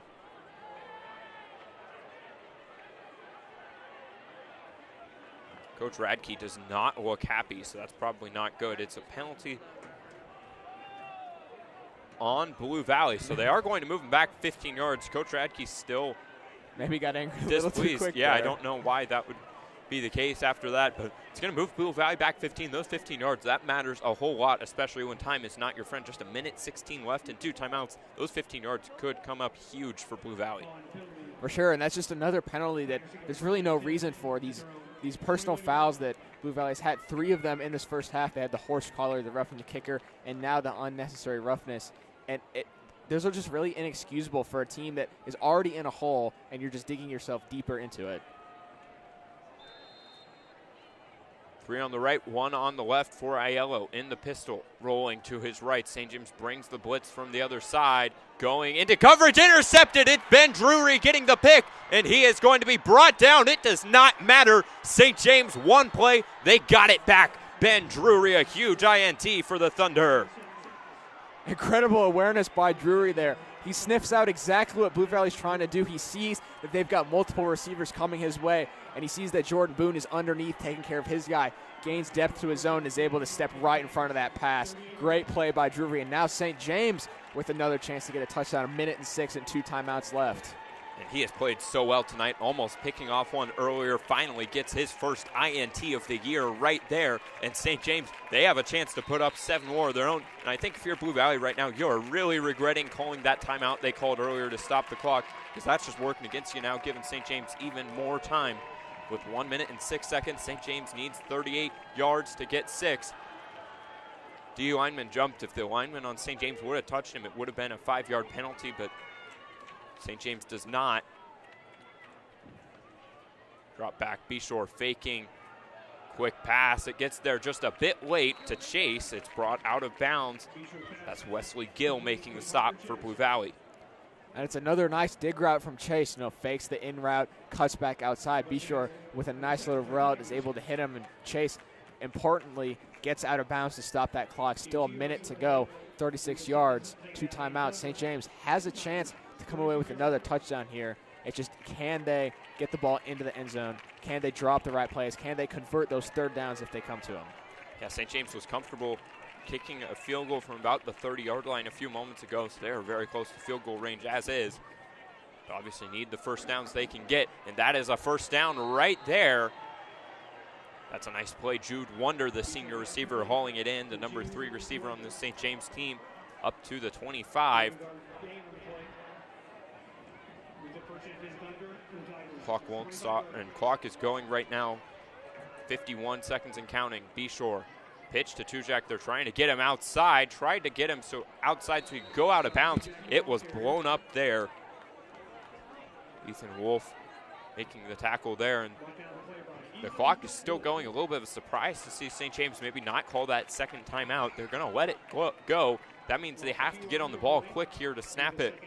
St. James needs a little more urgency. It's 2nd and 12, ball at the 27. A lot of time elapsed there, almost half the time they had left. And Beshore goes up in the pocket, and not a great play there.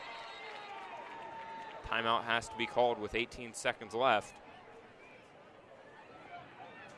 Now it's going to be 3rd and long for St. James when they come back out here. They're going to have 1 timeout left, 18 seconds.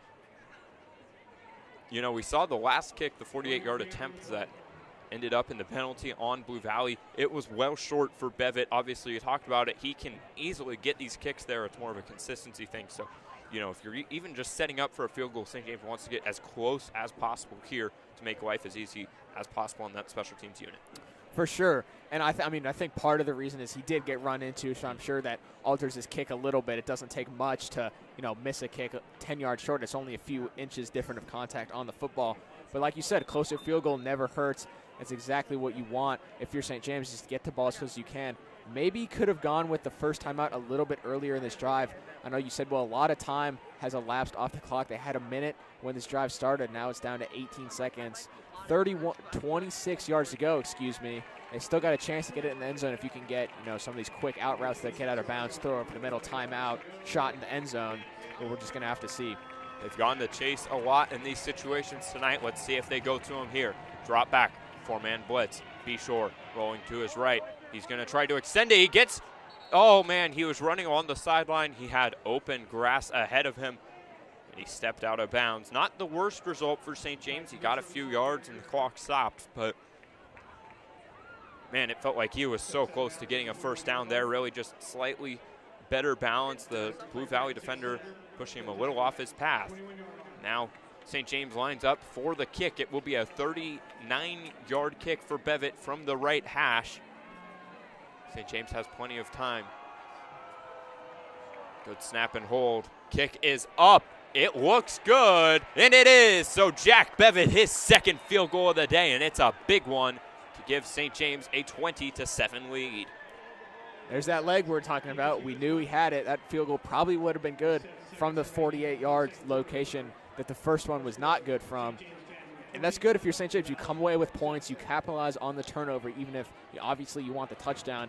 But going up 2 scores here, it's exactly what you need. Absolutely a huge play for St. James Academy right there. We're going to call that field goal before touchdown our play of the game. Today's play of the game is presented by Leavenworth Oral and Midwest Maxillofacial Surgery, a proud supporter of the SJA Crimson Club.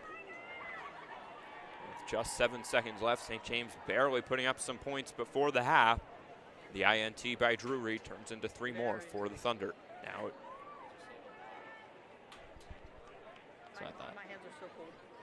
It's going to be 20-7 now. 7 seconds are left on the clock.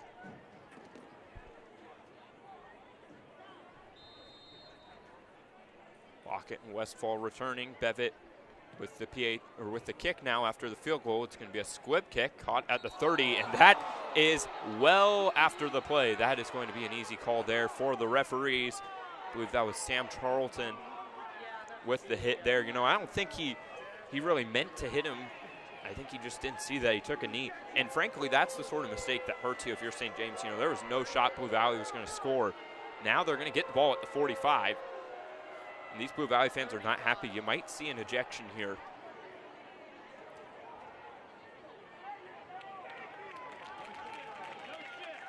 Yeah, so there's going to be a penalty on Charlton like expected.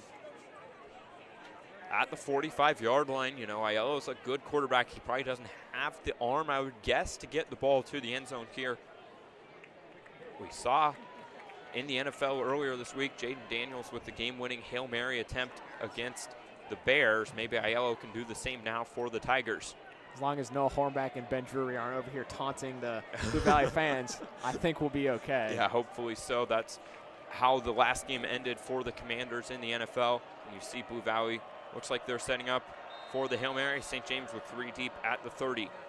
They might try to get the quick play out of bounds. Instead, they're going to go deep. Aiello, let's see what arm you got, kid. He goes to the 10. It's batted down. Hornback and Drury put it on the ground. The clock hits triple zeros, and the score is 20 St. James, 7 Blue Valley. Now let's send it to halftime on the Thunder Broadcasting Network.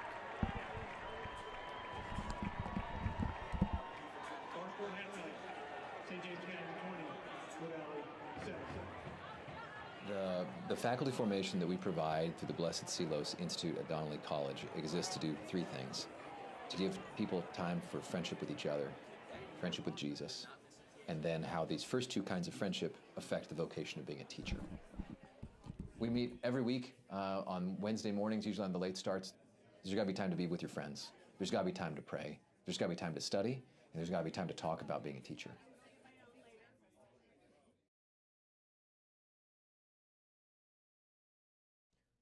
Welcome into TBN Live. This is our halftime special. We are here talking about the 5A state playoffs. We're going to go through some of the big games on the east side here and just kind of talk through how we're feeling about these games and where we're going to predict.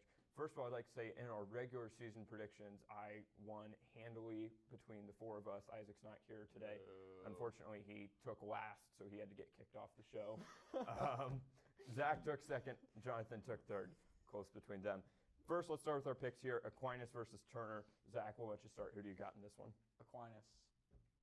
Yeah, Aquinas. Yep. Shouldn't really be close. Also got Aquinas. This one probably pretty easy. Next game we got here, we got Highland Park and Pittsburgh, a little 8-9 matchup. Jonathan, where are you going on this one? Yeah, this one was tough for me. I don't really know a lot about these teams. It kind of feels like when you're picking that March Madness bracket, you get to that 8-9, and it's just kind of a crapshoot. So I did end up picking Highland Park in this one. It just felt right.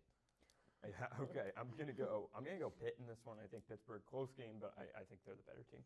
I like Pittsburgh here. They play against harder competition. Highland Park is not historically a great football school, so just going to rely on that. All right, 4-13 matchup here. We got Mill Valley against J.C. Harmon. I'll start in this one. I'm going to go Mill Valley. Zach, who do you got in this one? Probably Mill Valley. Are you sure? Yeah. Okay. Yeah, Jonathan? yeah. I think Mill Valley should win this one by 35+. Yeah, I think we all can agree on that one. Next one here, we got Spring Hill, Shawnee Heights. Zach, where are you going on this one? I like Spring Hill here. Of course, Shawnee Heights is a pretty decent team this year. They're okay. They've definitely been better in the past, but I think Spring Hill's got a lot to prove this year, and I think they're going to win. For sure, I'm also going to take Spring Hill 7-1 in the regular season. They're a very solid football team, and I like them against Shawnee Heights. Yeah, I'm going to go Spring Hill as well, but I will say I think if there's going to be a little bit of a more surprising upset round 1, I think Spring Hill losing to Shawnee Heights might be where I look. Also, on that Shawnee one. Heights beat us in basketball last year to knock us out of the playoffs, so no way am I picking them to win a football game. All right, our next one here, we got DeSoto against Blue Valley North. St. James beat this Blue Valley North team earlier in the year. Jonathan, where are you going on this one? DeSoto. I'm going to keep on Isaac's spirit and say I don't think Blue Valley North is going to do anything this year. He's not here. Someone had to do it. definitely DeSoto. Yeah, I'm going to have to agree. I'm also going to go DeSoto, Blue Valley North. As Isaac said, is the laughingstock of the EKL. So I'm going to go DeSoto here. Of course, it's kind of interesting to see a bad EKL team against one of the top teams in a different conference because of how good the EKL is. But DeSoto already proved this season when they destroyed Blue Valley Southwest that it doesn't really matter and they don't care. So DeSoto wins. All right, next one we're picking here. We got Washington and Leavenworth. Zach, where are you going on this one? I like Leavenworth, but it'll be close. I like Leavenworth, though. Yeah, I'm pretty much of the same opinion. I like Leavenworth as well. Yeah, I'm going to go Leavenworth. I think, close game, but I think Leavenworth is going to pull out the victory. Next one here, 3-14 matchup. We got Baser Linwood and Blue Valley Southwest. I'll go first on this one. I think, this could be a close game. This is the other one I look at as potentially an upset, but I'm going to go Baser Linwood.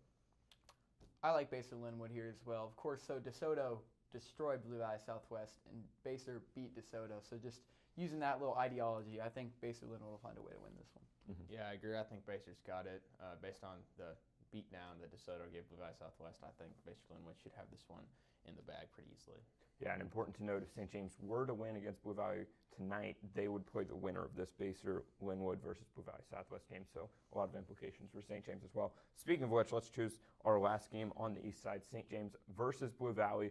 Jonathan, I'll let you start us off here. Who do you got? Putting me in the spotlight here. In my bracket that we all filled out, I did pick Blue Valley, and I'll tell you why.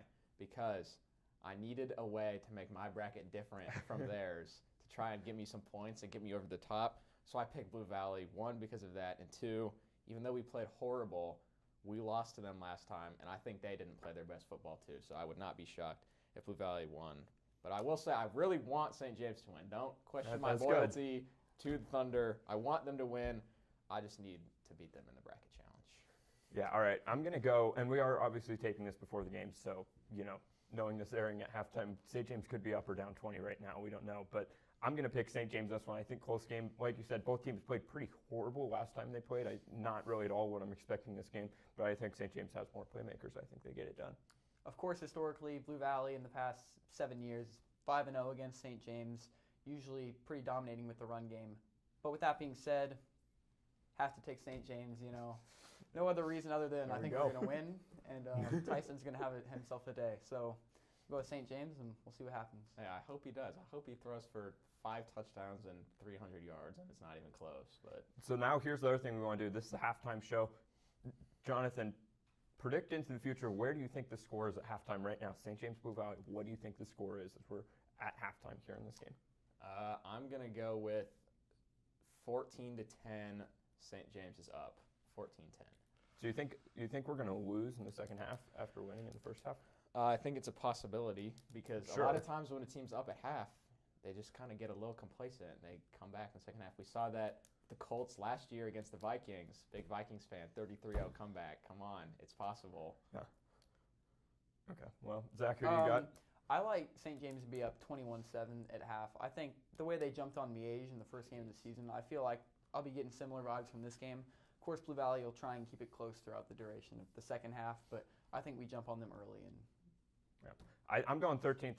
I think it's a tight football game. I think Blue Valley touchdown, 2 field goals. Defense gets some red zone stops. I think St. James gets 2 touchdowns. I'm just going to assume they're going to miss an extra point if we have 2 touchdowns at this point. So that's where I got 13-13. I think St. James ultimately pulls away. That's kind of where I'm feeling. All right, now let's do our quick title game predictions. Jonathan, who do you got winning it all? I've got Aquinas winning it all. A little bit of an upset pick over Mill Valley, who has won 5 in a row. But first week, even though the show did not air, I've said that Mill Valley would not win state for the first time in what will be 6 years, and I'm sticking to that. I think Aquinas will beat them in the quarterfinals, and they'll go all the way. Zach? I also have Aquinas, but it's more of just a safety net, so that if we don't win or Mill Valley win or they beat Mill Valley, then it's just I got it right. But I'd love nothing more than to see Aquinas lose first round. Yeah, I'm just going to be honest, go straight from the heart here. I'm going to go Mill Valley. Like Jonathan said, week 1, I said Mill Valley's win it all. I've seen nothing that makes me think they won't, so I'm going Mill Valley to win it all in 5A. Thank you so much for watching our halftime show on TBN Live. Now let's send it over to TBN Pulse. From Thunder Studios in Lenexa, Kansas, this is TBN Pulse. Hello, Thunders. I'm Zachary Woolson. In this episode of TBN Pulse, we look back to when Luigi joined us for Homecoming Spirit Week, we joined the St. James Academy cheer team at practice, and Cooper Riley gives some insight on the clay target team. This is TBN Pulse. Is it rolling? Hello everyone, my name is Luigi. Broadway Dex was incredible. Oh, beautiful. It just really brought the entire St. James community together.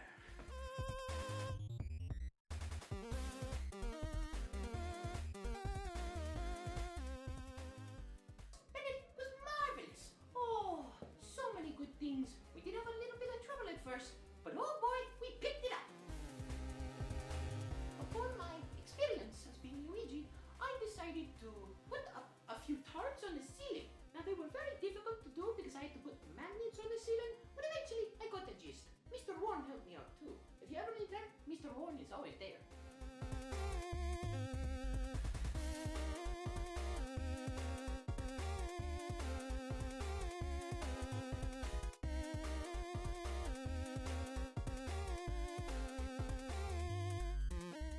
Rainbow Road was a marvelous put together.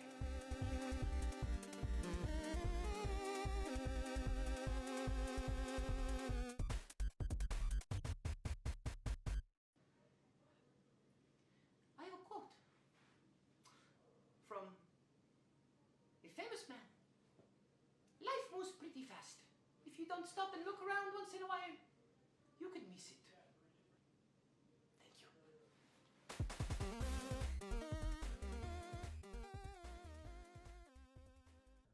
Jeez, Luigi, I feel that frustration with Rainbow Road. Thanks to Luke Topher for producing that segment. The SJ cheer team works hard to build up school spirit. Let's check in on cheer practice and see how they bring the hype.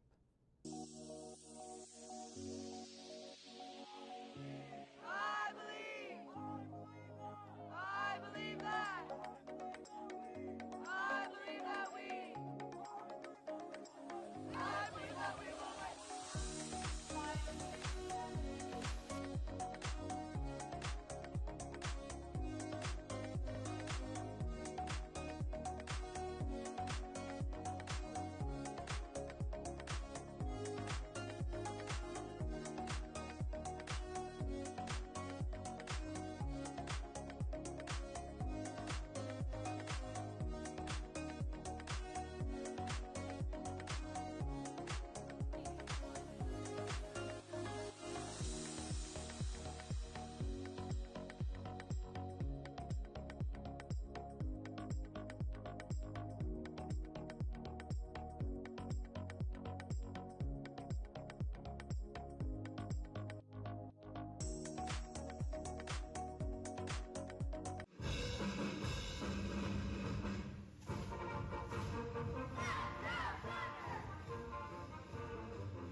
Always love to see our spirit teams put in the hard work. That video was produced by Annie Conklin. Lastly, let's go to Cooper Riley to learn more about the clay target team. I'd say this year, I'd say definitely win state, because we've won state every year I've been here at least. And then every year before that, we've won for 5-stand, sporting, trap. We didn't win last year, and skeet. This is our first year not winning. So I think coming back for skeet would be huge for us this season. I'd say this year, for all of them, say Anthony Kamer, Cole Teager, and then Jack Rawlings. Those are kind of our big seniors this year. And then it's some underclassmen like myself, John Dold, and Dominic Potter. I'd say those are our big ones right now. Kind of make up most of our team. So when I'm setting up to shoot, I'm sitting in the stand. Gun is right here, broken open. I'm looking up. I'm trying to establish hold point where I'm going to hold my gun. Break point is where I'm going to shoot the target. And then in between that is where I want to be looking or kind of holding my gun. So whenever we get a preview of the targets, so you get a look at them, where they're going before you get to shoot them. So whenever you are pulling the targets to look at, you're going to pull them, establish those points, and you're going to try to figure out how you're going to shoot the target. So there's different ways. It's like maintain lead, which is you keep your gun in front of the target the whole time. Swing through, which is target's here, you're going to swing through that. And then there's also just pull away, which is you're going to stay on the target and pull away when you shoot that. So I'm trying to decide how I'm going to shoot it and where I'm going to shoot it. Just going to do that at each of the 5 stations. And then sporting clays, everyone describes it, it's like golf, but you're shooting. So you're going to drive around to different stations. Each station, you're going to shoot either the report pairs, which is throw, shoot it, and then throw another one. Or there's going to be true pairs, which is throwing both at the same time. And that's basically all the sports. This season for myself, it's probably getting back to what I was because got concussions from other sports, so having eye problems. So I'm trying to get back to what I used to be. Thank you so much to Will Spencer for producing that piece. Nice work, Will. And thank you to all the students in the SJA Media and Arts program for making these segments. And thanks to you for watching TBN Pulse. I'm Zachary Woolson. God bless you, and go Thunder.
We opened the doors to St. James Academy to the Thunder Broadcasting in Network 2005 with an established mission of passing on the Catholic faith to the next generation while creating disciples for Jesus. 18 years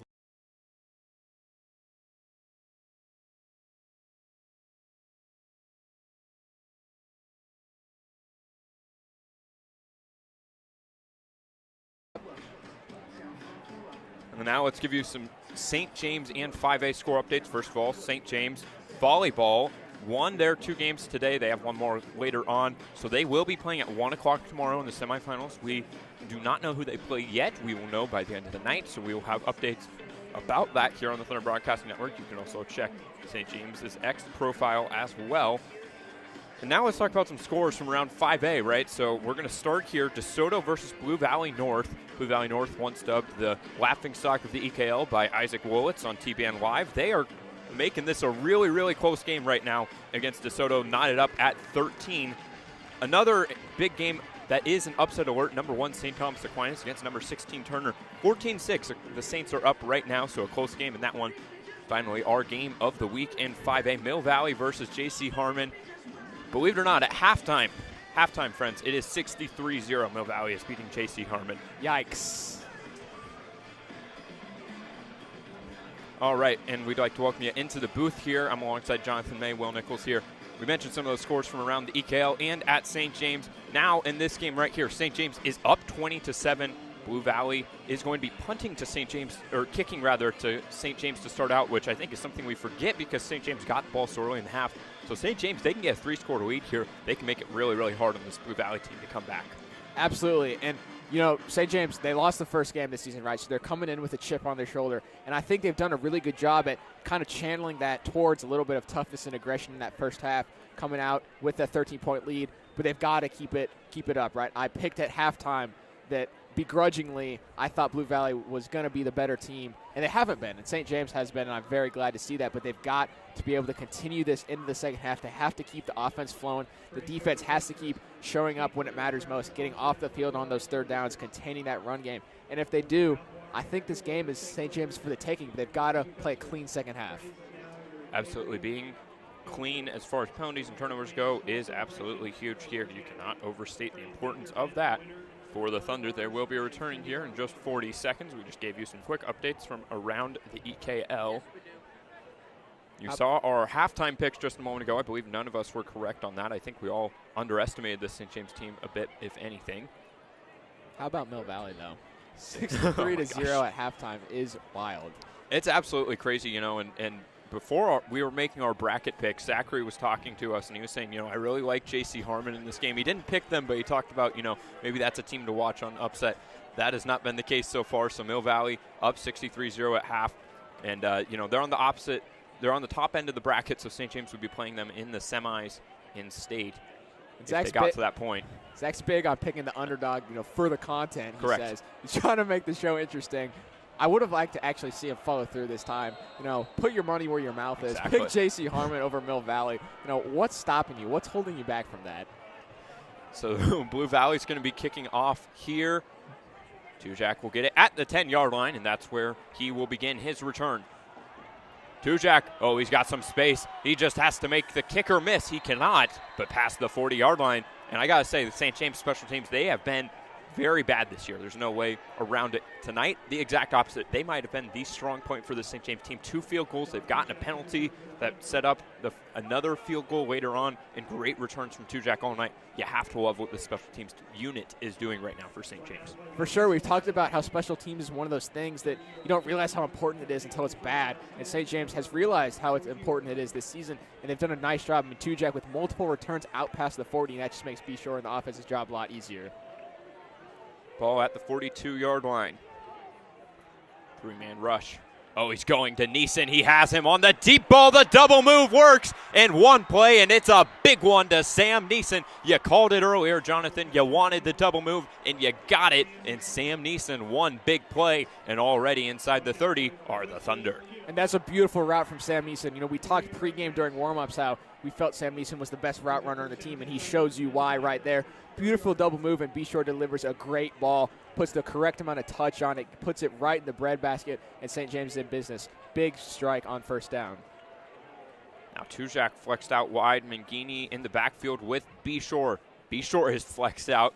What sort of magic are we going to see here? It's a straight run with Mangini. The quarterback, he is so good in space. He gets 7, does the junior. That's going to set up a second down and short. And we've talked about it all night. At some point, they were going to do something tricky with Mangini and B-Shore in the backfield. That time it was the running. You got to think there's probably another 5 or so plays that can go off that one, variations that could really trick a defense. For sure, these formations are really interesting when they're both in the game because with both of them having that running and passing ability, it's almost like, Frankie, they're using him as a Taysom Hill, you know, how the Saints use him. They use him in the passing game. They use him in the rushing game. B-Shore, he is hit early there, goes to chase, deep ball incomplete, and that was the right play there, just getting that one out of bounds. Phenomenal pressure sent by Blue Valley there. Now it's going to be third down and medium. Lincoln Stuvey making a nice play there. Today's third quarter is brought to you by Aaron Barrett's State Farm. Like a good neighbor, State Farm is there.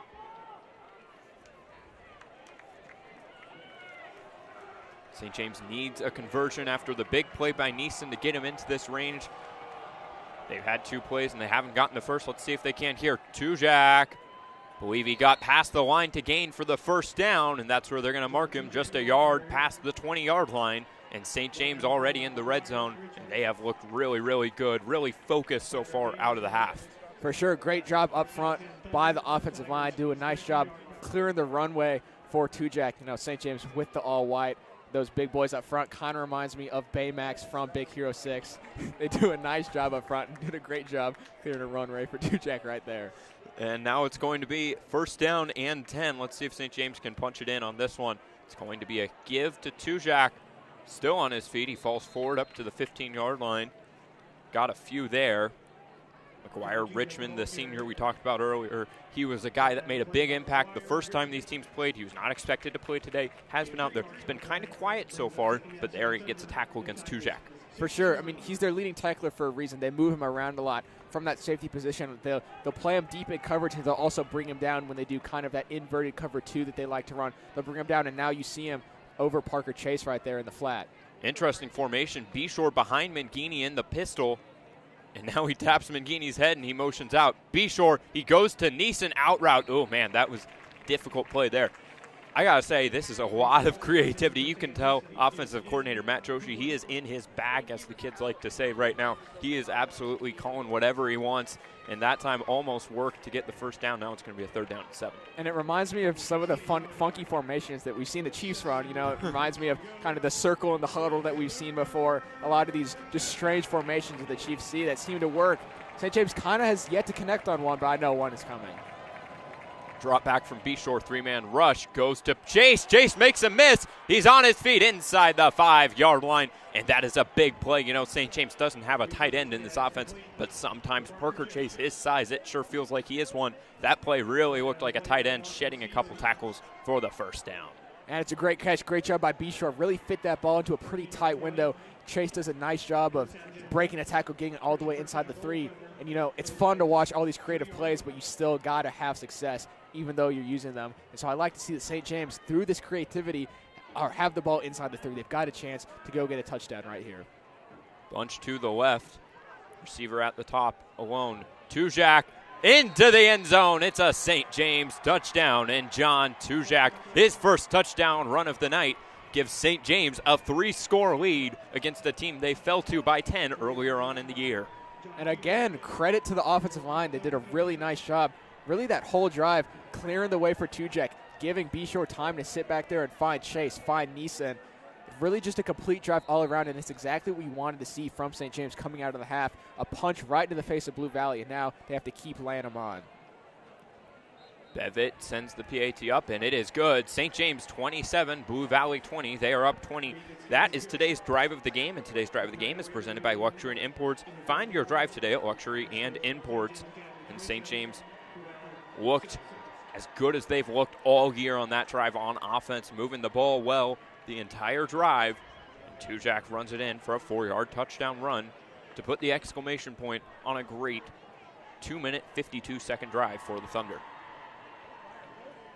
Blue Valley now will return. They are down 20, but like I mentioned, this is a team that did beat St. James by 10 earlier this year. They certainly have the capabilities to come back in this one. The defense has to start making some plays, and it starts right here in the kickoff game for the Thunder. Last time out, Blue Valley got a penalty on the kickoff unit, or the kickoff return unit for them, rather. Obviously want to avoid that there. Westfall will return at the 3. Westfall trying to come near side. Now bouncing it outside. He might have some room to run along the sideline. He steps out of bounds. And the night of good returns in the kick game continues for Blue Valley. Ball will be at the 40-yard line to start the drive for Blue Valley. What do you think Blue Valley needs to do to get back into this game, Jonathan? I think they need to get back to that run game. It's something we saw a little bit in that end of first, beginning of second quarter, and then they kind of went away from it towards the end of the first half.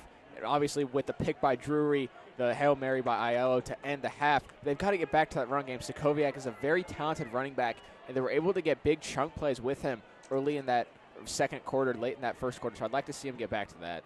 Give to him here. He gets more than he probably should have gotten there. You know, Requet hit him right at the line, and he dragged him for 5 more. So Stakoviak gets a nice gain of 5, and now it's going to be second down. Requet comes up limping a little bit after that one. And now you're seeing a little bit of pace from Blue Valley. They're trying to hurry up a little bit, down 20. You might see that the rest of the game. They're going to give to Stakoviak again. Requet brings him down along with the help from another D lineman and Andrew Moyer. It's going to be 3rd and short now. Requet does a nice job there on kind of that read option. You know, his job as a defensive end is quarterback contained, so he does a nice job getting upfield and not overcommitting to the running back and allowing Aiello to get to the outside. Does a nice job waiting and is still able to make that tackle. 3rd down and 1 now. Need a conversion. Do the Tigers. Play action. Aiello. Wide open man along the sideline. It's Ryan. He's going to get the first down. Boone pushes him out of bounds. St. James wasn't ready for the pass there. Blue Valley dialed a nice one up for a first down. Now we're seeing a little bit of life from this Blue Valley offense. And again, it's kind of come through that run game and this use of hurry up sort of that they've gone with here. It's going to be a gift to Stokoyak. Nice cut up the middle. Only gets a few. That's Jack Bevitt filling nicely in the run game. You know, he had a great week a few weeks ago against Capon in Wichita. He's kind of been a little more quiet all year long, but that game really kind of spurred him on, making him one of the top players on this defense. He's been a real force in the run-stop game for St. James. He really has, and he's the guy that they go to when they need help filling a gap. And now you see St. James only going with 3 down linemen here, dropping 8 in the coverage. Aiello's going to run, and it's going to be caught by Hopper there. You know, a nice rollout by Aiello for a 13-yard gain. Hopper bringing it in. Both Grady and Grant Westfall, the brothers at receiver, have been quiet tonight, but they've been getting Hopper involved, and it's been working well thus far, going to Hopper and Ryan. It's a Blue Valley first down. Now they're already in St. James territory at the 25. Give to Stokoyak, and it is blown up, and you mentioned it. He fills gaps well. That's Jack Bevitt, a big stop for St. James. And that's what the St. James defense wants, right? They know Blue Valley is going to try to establish the run game. They've been doing it on this drive, which is what I like to see from their perspective, and forcing them into that second, third, and long, forcing them maybe into passing downs when they aren't comfortable with that is exactly what you want from a defensive perspective. So 2nd and 10 again. First straight drop back of the half, and he is brought down. That's Max Requet, a big sack for the Thunder. Great play by Max Requet. I know he's excited about that one. We had him on the pregame show, and he said everyone needed to be tougher, more locked in, and you can't get tougher and more locked in than that. A big sack on 2nd and long to force a 3rd and 15 and push Blue Valley kind of out of the red zone. Now let's see where they're at here. It's going to be a roll to the right. Aiello looking incomplete. He hit Westfall, and coverage was Drury, and it went straight through Westfall's hands. Now a 4th and 15. You have to imagine they don't go for it here. Probably, you know, it's a difficult choice. You have to know your team. It would be a 48-yard field goal or maybe a punt, or you just go for it. Looks like I think they're going to go for it here. I think that's what they're going to do. You know, if St. James gets this stop, you got to be feeling really good about where you're at in this game right now. If you get the ball back almost exactly middle of the 3rd quarter, ball in field position that you like, but you got to make the stop here. DBs are going to be called upon. 4-man rush. Going. It's picked off. Connor Scahan gets the 2nd INT of the night for the Thunder, and he's going to try to bring it back. Let's see if he can. He has to beat the lineman. Oh, my goodness. Here goes Scahan. 1 man to beat. The block picked up. Touchdown, St. James. What a play by Connor Scahan to bring it back for 6th for the Thunder. Another great read by the St. James secondary. Connor Scahan, again, just undercuts that go route up the sideline, is in perfect position, and then the speed to bring it back. And how about that block from Noah Hornback? I know Max Requet is jealous that he didn't have Hornback as a blocker last week on that fumble recovery. Great play, and that's a huge turning point in this game. St. James takes a commanding lead with that play. Yeah, this team needs to play like a team to get wins, and they played like a team there, getting the block from Hornback, like you mentioned, so crucial. And, you know, this secondary for St. James, they haven't had a lot of INTs all year. They are showing up in the playoffs. That is huge for St. James. Bevitt is on to kick the PAT. Kick is up and true. So 34-7 is the score. We're going to call that our stop of the game. Today's defensive stop of the game is brought to you by Rivers Edge Scrap Management. They take the guests out of recycling. And Connor Scahan right there getting his first INT of the year, along with Drury. The St. James team had just 1 coming into the game all year. Over 8 games, they have 1 INT. They get 2 tonight, and 1 gets brought back by Scahan. You know, these seniors, they need to make plays in playoff time. That's what they're expected to do. And Scahan sure made a big play there. For sure. I mean, we know this game meant everything to them going in because it could potentially be their last one ever. And there's nothing better than a team that doesn't shrink in the playoffs but gets even better. And that's what this St. James defense has done tonight. They've played a very good game. Obviously, the 3 forced turnovers and holding Blue Valley to only 7 points through 2.5 quarters. Can't ask for really anything better than that. You know, every week Denton puts out his scouting report, and I look at it every week trying to prep for this game, and I see his defensive goals, and almost always there's a defensive touchdown on there. That's something that's been lacking throughout this season, but not tonight. This St. James defense has really stepped it up. Yeah, we haven't had that special teams or defensive touchdown all year, and Skahan delivered there. Lockett catches it in his own end zone. He's going to try to bring it out, and they're going to whistle it dead. So Blue Valley's going to start at the 20. You know, we mentioned Drury and Skahan both have an INT. You got to think Blue Valley's going to have to throw the ball now right after that costly mistake from IO. He's been good this year, only 5 INTs. He has 2 tonight. And after that mistake, they're going to have to throw the ball more. Down 4 scores now. They're going to need to get these points back fast, and the only way to do that is by throwing the rock around a little bit. For sure, and the St. James secondary, like we said, has played a really clean game so far. The coverage has been very tight. Aiello maybe has underthrown a few of these balls, and that's what's led to these interceptions.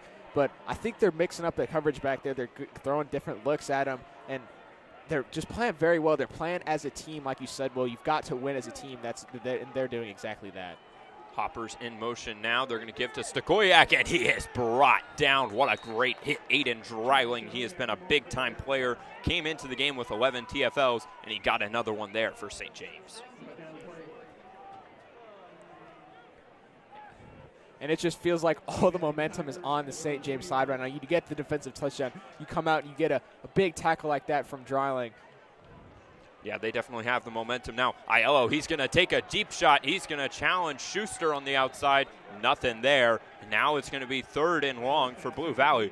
And, man, it feels like this Blue Valley team is just not playing how they want to play right now. St. James has completely thrown them off their game. They have to find a way to respond and fast if they want to get back into this game against the Thunder. Their offense it almost feels like they feel like they're out of options. Because they've tried the run. Their run on last drive worked a little bit, didn't really work. They've tried the pass. They've thrown 2 picks. The St. James defense really has them in a box. They've been able to get really whatever they want. 3-man rush here. Complete. No, it's not by Westfall. And that is another drop on the outside by a Westfall brother. I got to say, Aiello, he's made some mistakes today. But his receivers, his star receivers on the outside, Grady and Grant Westfall, they are not helping him out right now. And whatever the reason is, there are a lot of drops right now on the Blue Valley side.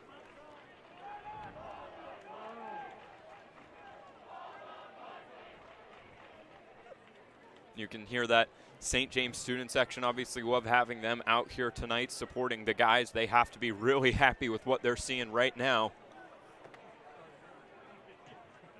Wysong back to punt. Hornback is going to get, probably not going to get a chance to return it. Rather, he was the returner for the Thunder, and it's going to be down at the 48.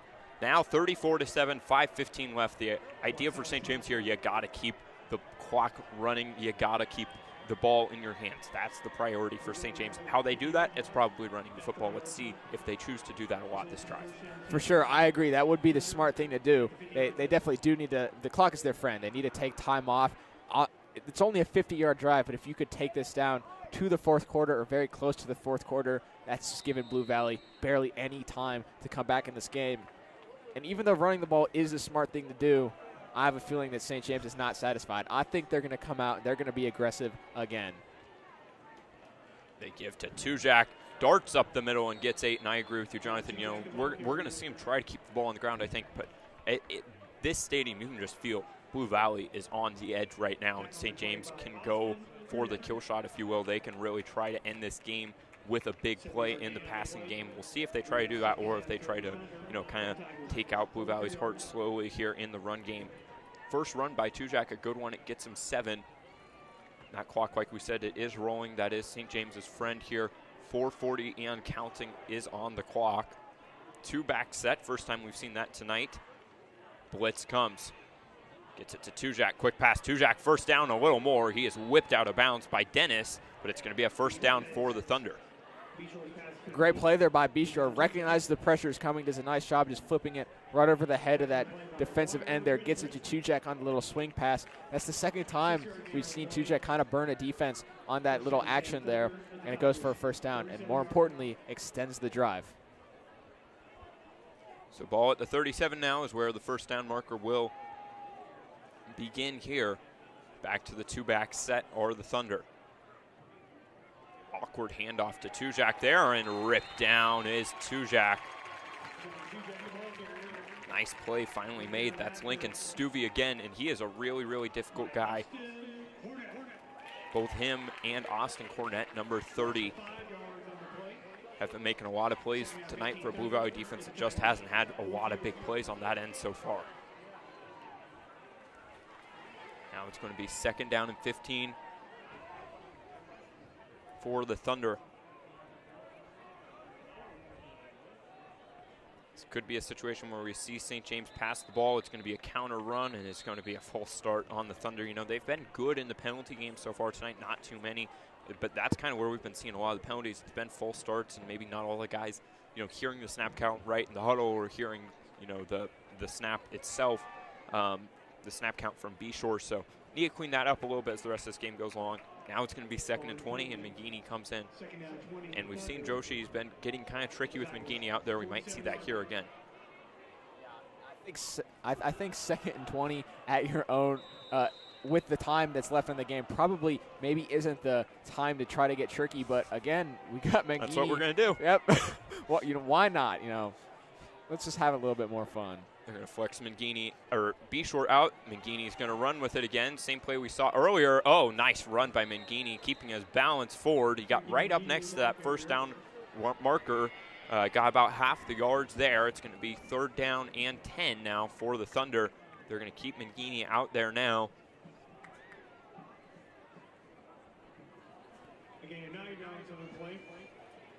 Now they're taking him out. Wonder coming into the game, the slot receiver for the Thunder. Third and 11 again, a situation St. James might try to pass the ball to get the first down here or run it to keep the clock going. 5 out, first time we've seen that all game so far. Looks like a lot of single up coverage now, flexing back into the 2 deep safety.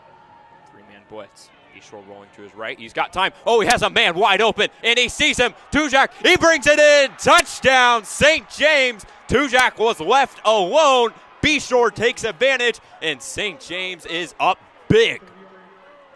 Just a blown coverage by Blue Valley there. John Tujek just runs. Once he gets past that level of linebacker, just runs right up the gut, right to the end zone. It looked like maybe a miscommunication there. You saw a lot of pre-snap movement from the Tigers on the defensive side of the ball. They started with the forefront, moved to the 3 front. It's clearly the secondary just didn't get the message. Bishor, great job rolling out. Great throw across the body to Tujek, and St. James up even big. And Bevitt, a short kick there. It is knocked through, so the score is 41-7 St. James, just 3 minutes left. And Jonathan, I got to ask you, you know, you chose Blue Valley to win this game in our pre-tape segment. How are you feeling about that right now? I am feeling great that we are actually winning right now. You know, I'm going to hear it from you and Zach on the desk when we film for next week, but I did say that I wanted St. James to win. I just wasn't sure. But, you know, we all know I was really just trying to reverse jinx us. I picked Blue Valley, so Blue Valley would lose, and it's worked. So I'm taking credit for this one. Yeah, we appreciate the help there. It is 41-7. You know, obviously the game's not over, but you got to like where you're at if you're St. James. And let's hope you didn't jinx us there. It's going to be Lockett and Westfall back to return again. And, man, you have really seen the difference that Bishor makes. Not that Mangini's a bad quarterback. He's played great as a backup, but, man, Bishor's played so well tonight. Hit Tujak for the touchdown there.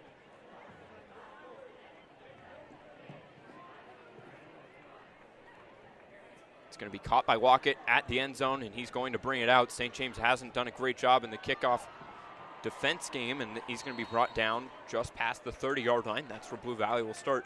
You know, we mentioned it Blue Valley, they're going to try to score fast. That's their only option here. That means a lot of passing, and that means guys like Max Requet and Aiden Dreiling in the pass rush game, in corners, Ben Drury and Connor Skahan. This is kind of what you like to see if you're those guys, because you know the ball's going to be in the air a lot. So that means, pass rushing and trying to be aggressive, picking the ball off both respectively are going to be in play a lot for those sort of guys. For sure. If I'm Max Requet or if I'm Aiden Dreiling, I'm happy that we've got this big lead and that they're going to have to throw the ball, because I can get my sacks in. I can, make a big difference in this game, just kind of add insult to injury on this defeat.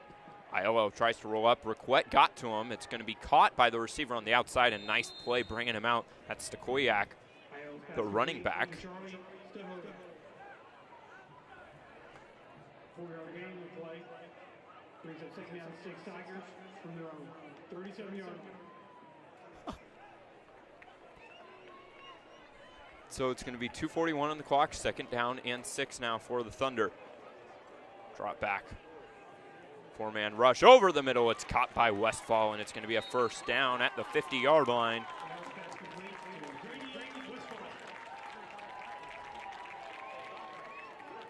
Blue Valley, they've done not as bad of a job as you would expect for a team down 41-7. As far as moving the ball goes, it's really just finishing these drives and not ending in turnovers. That's kind of the big thing right now that Blue Valley needs to clean up.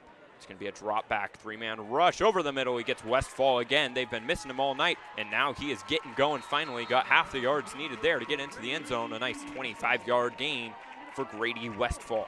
And I agree with you, Will. They really have done a good job of moving the ball in this game. I feel like the amount of yards they have is really disproportionate to the amount of points they have on the board, but it's these turnovers. It's the lack of execution of the red zone. And now blitz coming. Man, how is Aiello still up? He falls down finally. Both Requet and Dreiling, I believe, missed Aiello there. Lucky to not lose any yards on that play. Now it is 2nd down.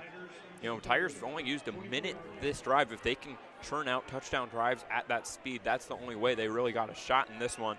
They need to finish this drive off with a score. You can already see him going pace even with the clock stopping. Aiello to his right. Incomplete. It's kicked in the air by Westfall, and it went towards Bevitt. If Bevitt caught that ball, I think that might have been a pick. I'm not really sure why Westfall tried to kick the ball instead of catching the ball, but that's what he chose to do there. Falls incomplete. Now it's going to be 3rd down and 10 for the Tigers.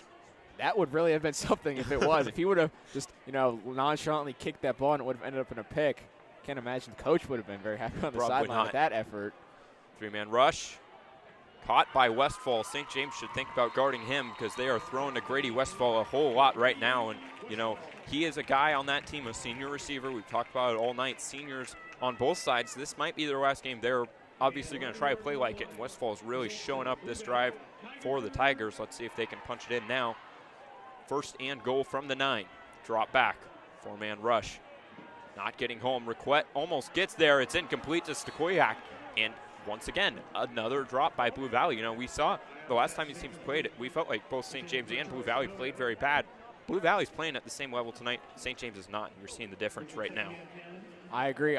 Blue Valley they just seem out of it. These drops are just caused by lack of concentration. And I will say Blue Valley's efficiency on this drive kind of makes me wonder why they didn't try to go with this pace earlier, try and move the ball like this earlier. And an update in the game, Basler-Linwood versus Blue Valley Southwest. St. James, if they won today, would play the winner of that game. Blue Valley Southwest just scored, making it a 14-11 Basler lead. Now back to our game here. He is brought down. It is Dreiling bringing him down. And like we mentioned just a moment ago, guys like Dreiling and Requet, they're going to have to step up, and they're getting a big opportunity here to pass rush a lot. And a big stop there. Dreiling bring down Aiello, and now a 3rd down.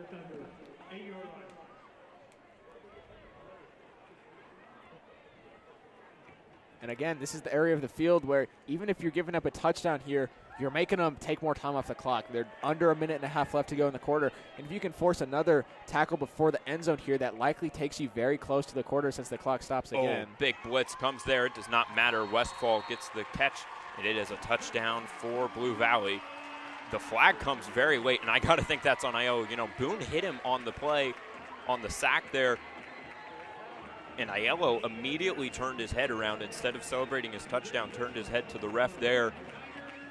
Looked to be complaining, and I don't know. That might have been on Boone or Aiello. We'll see in a moment. Boone looks like he hit him right after the ball came out. Let's see what the call is. Yeah. And so it is, okay, it's going to be unsportsmanlike, I believe, on the defense. A little bit of a surprise there, and Boone will get the penalty on the personal foul, and it's going to be Wysong back on to kick the PAT at his second attempt of the night.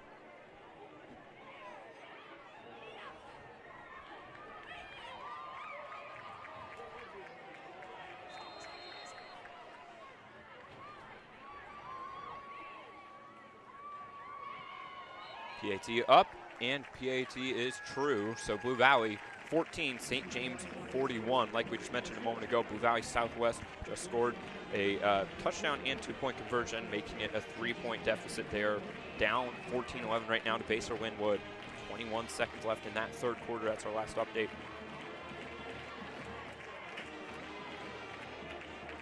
And DeSoto in their game, they're up 20-19 over Blue Valley North, rather. Sorry, 20-19. DeSoto is leading in their game. DeSoto, the 2 seed, Blue Valley North, the 15 seed. DeSoto's had a great year all year long. Blue Valley North, a team with just 1 win, I believe, and they are looking to get their second one tonight in postseason play.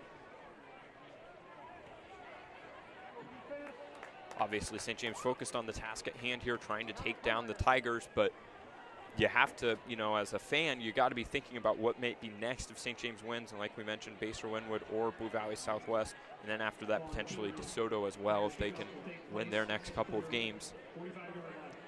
Ball advanced to St. James's 45-yard line on the kickoff, and frankly, no reason not to do an onside kick now if you're Blue Valley, knowing that a kickoff return probably gets you about the same distance, and that's great onside kick, and I think St. James recovered it. You know, that's really good execution by St. James. That was a good kick by Blue Valley. And Alec Jett pulls it in on the hands team for the Thunder.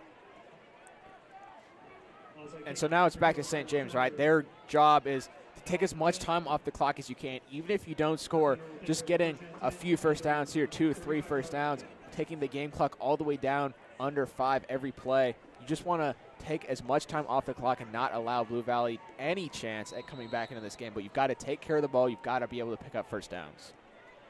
Let's see how they do at that goal here. First down and 10. Tujak, he has brought down. That is Stuvie again. He has been a difference maker all season long, and especially tonight for Blue Valley.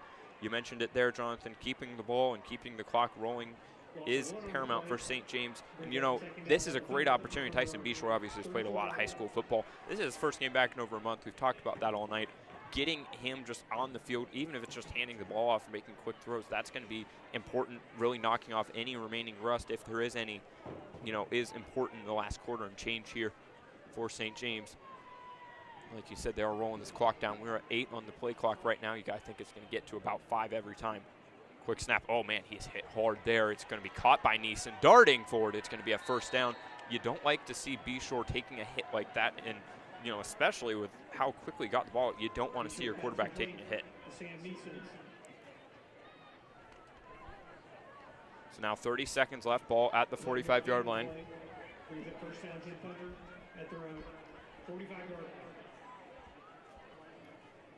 St. James, they're not going to be able to run this one down.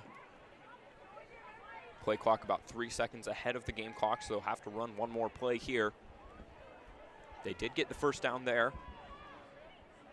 Very, very late sub. Moves forward, gets about 1, and that will end the third quarter. St. James 41, Blue Valley 14.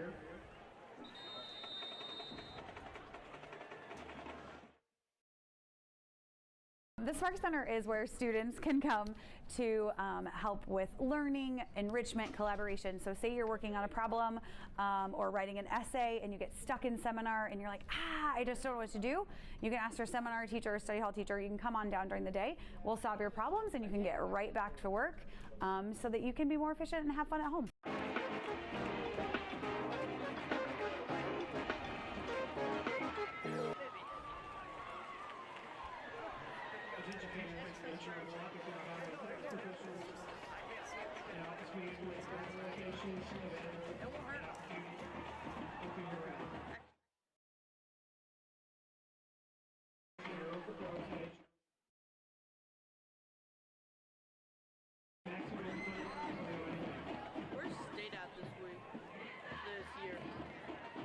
Here, 41-14, Thunder are on top.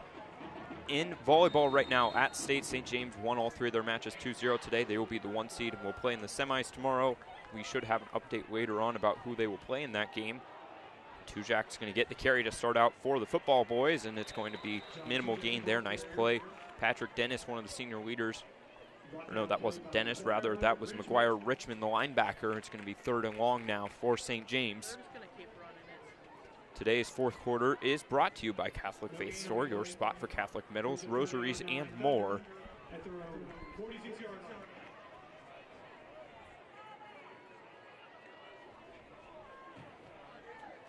Now a 3rd down and 9 for St. James. They are at the 46, need to get past their opponent's 45. 5 on the play clock. Be Short ready to go. Counter run, believe that's Puhala. Puhala gets a couple. It's definitely not enough for the 1st down, and St. James doing a nice job running some time off the clock that drive. It's going to get him below 10 minutes, or below 11 minutes rather. And Austin Cornett, the linebacker, making a nice play. And now the punt unit comes on, and this is where making sure a blocked punt does not happen here is very important for St. James. Yeah, definitely don't want a repeat of last week. You know, I kind of get a little uncomfortable now that you say that, you know, put it into the universe. You don't want it to actually happen. Of course. Let's see here. If it does, Boydson just a few feet back. He almost had one blocked earlier by Blue Valley. Well, it wasn't blocked, but I wouldn't say it was the prettiest punt we've seen from Boydston all year long. High kick going out of bounds, and it's going to go for about 15 or so yards.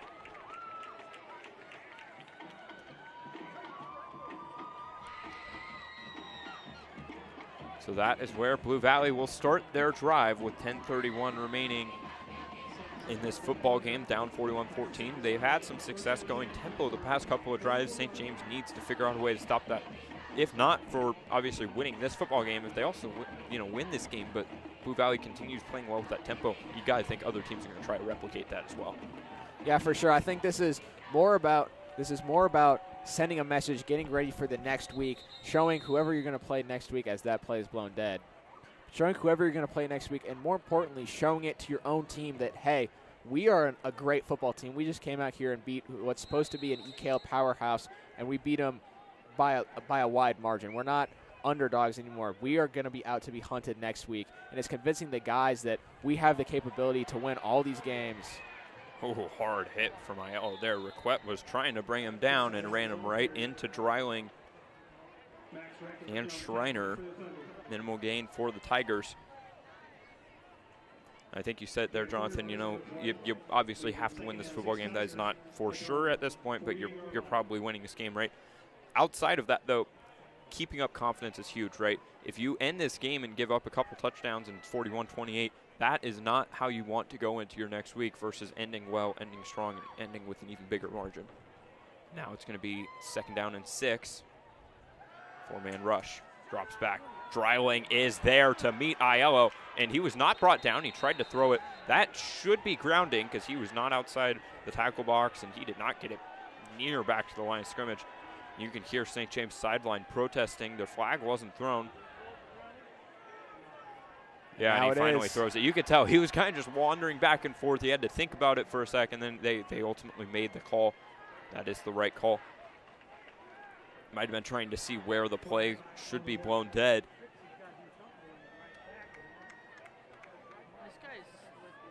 The night of frustrating mistakes just continues on even more for Blue Valley.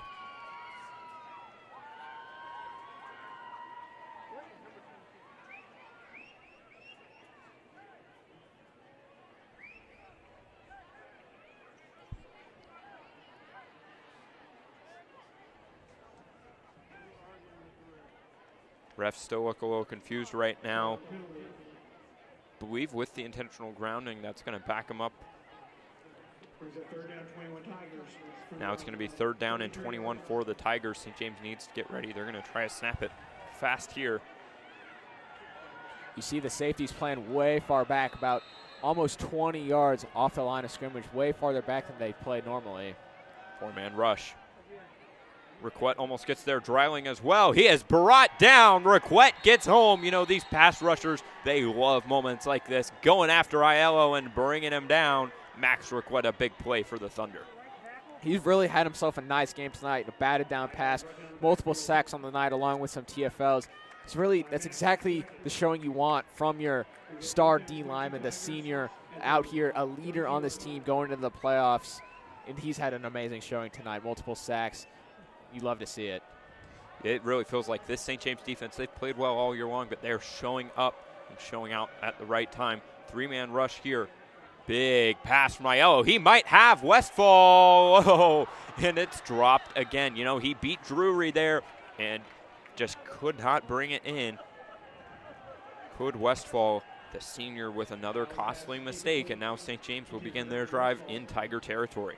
And that was a great throw from Aiello. Put it right into the hands of Westfall, exactly where it needed to be, out of Drury's reach, out of Hormack's reach, who was coming over from the middle of the field as that safety help. And like you said earlier, Will, Aiello's receivers have done him no favor. I mean, he hasn't played the cleanest game, but he's had probably 4 or 5 throws, including that one, that you really think just have to be caught by these high school wide receivers. And they are in high school. They're not pros or anything, but when the ball hits you right in the hands, you got to come down with it.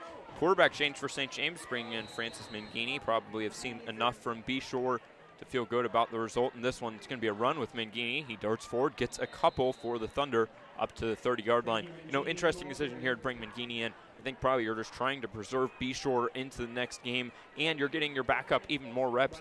You know, obviously started the last 3 games and came in, or started the last 4 games rather, came in for Beshore in the matchup against Blue Valley here just a few weeks ago. And getting him some more reps now at the quarterback position.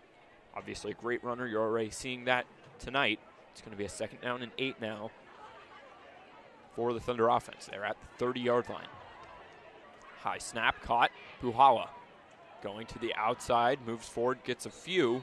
It's going to be 3rd and 4 for the Thunder. Pretty good job up front by the offensive line so far. They do a nice job of kind of clearing that left side for Puhala. He's able to get 3-4 yards upfield before he's contacted. And again, St. James, they just have to be able to pick up these first downs. They've got to just keep the clock running. I'd like to see them run the play clock under 8 seconds every time. And now it's going to be a 3rd down and 5 for St. James. You mentioned it. They're going to try to run this clock down as much as possible. There's 7 on the play clock right now. It's going to be a power going to his left for Mangini, trying to move upfield, brought down at the 25-yard line. We have a final in the St. Thomas Aquinas game against Turner. Saints 35, Turner 6. So the upset bid from Turner looked like they had a real shot at kind of shocking the world and beating the Saints. Unfortunately, it falls short of 35-6 win. The Saints stay undefeated, advancing to 9-0 and would advance to the 2nd round of the playoffs. St. James began their season against the Saints, a 28-7 loss for the Thunder in that game, or 2nd game of the season rather, a 28-7 loss against the Saints.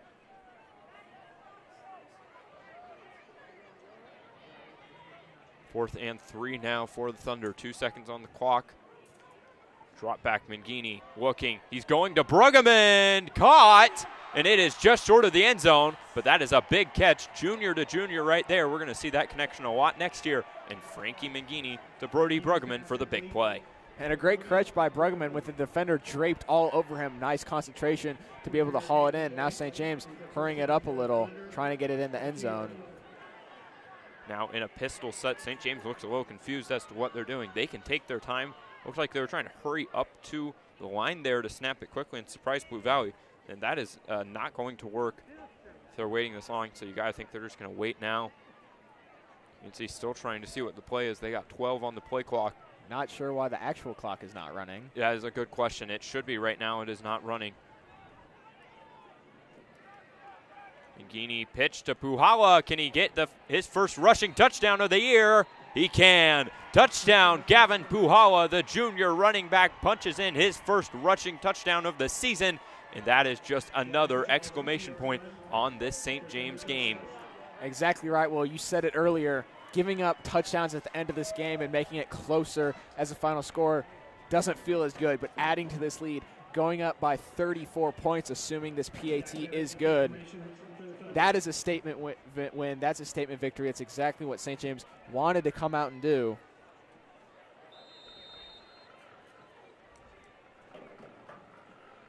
So now Bevitt will be kicking for the Thunder. Some movement at the line. That touchdown was brought to you by BSN Sports, a proud supporter of the St. James Academy Crimson Club. They're a proud partner in athletic wear with the SJA Thunder. It's going to be a penalty on that St. James Thunder team. They're going to move back 10 now. So a little bit of a more difficult kick for Bevitt here. Definitely with the result not in doubt. Good to get him some practice here. Should be able to still punch this one in pretty easily. We saw him make from a similar distance earlier. High snap, good hold. Good kick, it is up and good, so 48-14 is the score. St. James will be playing St. Thomas Aquinas tomorrow. 1 o'clock is the game time for that, so St. James, the Thunder, and the Saints, a rivalry game in the semis tomorrow in volleyball.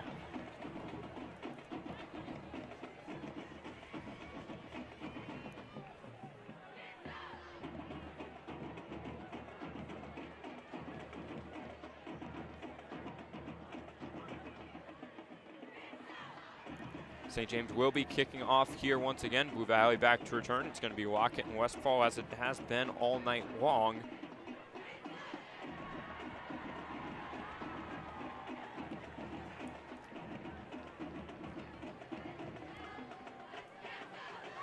I gotta say, St. James, the special teams unit, it's been good all night. This has been the one unit that maybe hasn't been as strong, though. The kick-off unit, there's been some good returns for Blue Valley. Outside of that, special teams been a 10 out of 10. It's been perfect, but you know, you've seen Blue Valley rather make a lot of nice returns in the kickoff return game. Now's an opportunity to maybe stop that here. It's going to be a shorter kick from Bevitt, caught at the 10 with a head of steam. It's Westfall. He is making one man miss, makes another miss, and now he's going to try a reverse field. Brought down at the 39. Trey Patrick getting involved on the tackle there for the Thunder, along with Jaworski. You know, and we talked about before this game, this was a St. James team. They lost 20-10. I think, you know, that was a weird game, right? B-Shore got hurt in the middle of the game. St. James played bad. I think, you know, people coming into this game cautiously optimistic. St. James maybe was going to be able to get a win here, maybe a one-score victory. I don't think anybody saw this absolute onslaught coming, though, from the Thunder. It has been a great performance tonight from the St. James team. An update in the Basler-Linwood Blue Valley Southwest game, a 21-18 lead right now for Basler-Linwood. St. James plays the winner in that one. Deep ball incomplete there. You know, this is St. James program. They have had a lot of success against Basler-Linwood in the past in the playoffs. And, you know, I think you obviously everybody's going to be good that wins a game in the playoffs, but I think you don't hate that matchup if you're St. James going against a Basler team that, you know, obviously different teams in past years, but you've had a lot of success going to Basler and getting some wins. Agreed. You know, we beat them in the 2021 championship run that we had. We went to Basler, took care of business. Like you said, well, that's a more favorable matchup than a lot of the second-round matchups that St. James maybe could have been slated with. So, obviously, still have to finish out this one, but looking ahead to next week, I like the odds. It's going to be incomplete coverage there. Evan Taylor for the Thunder. You're seeing St. James is rotating in a lot of the second unit guys right now, trying to get some different bodies in there. You know, this is a good opportunity if you're St. James. See what you got in some other guys. We've, you know, obviously we know it at the quarterback position, but all over this team, injuries can happen. One play knocks a guy out for the year, and now you got to, you know, regroup and new guys to step up. So this is that opportunity right now for St. James, letting some of these guys see what they can do with the opportunity. 6:18 on the clock, 3rd down and 10. Aiello looking.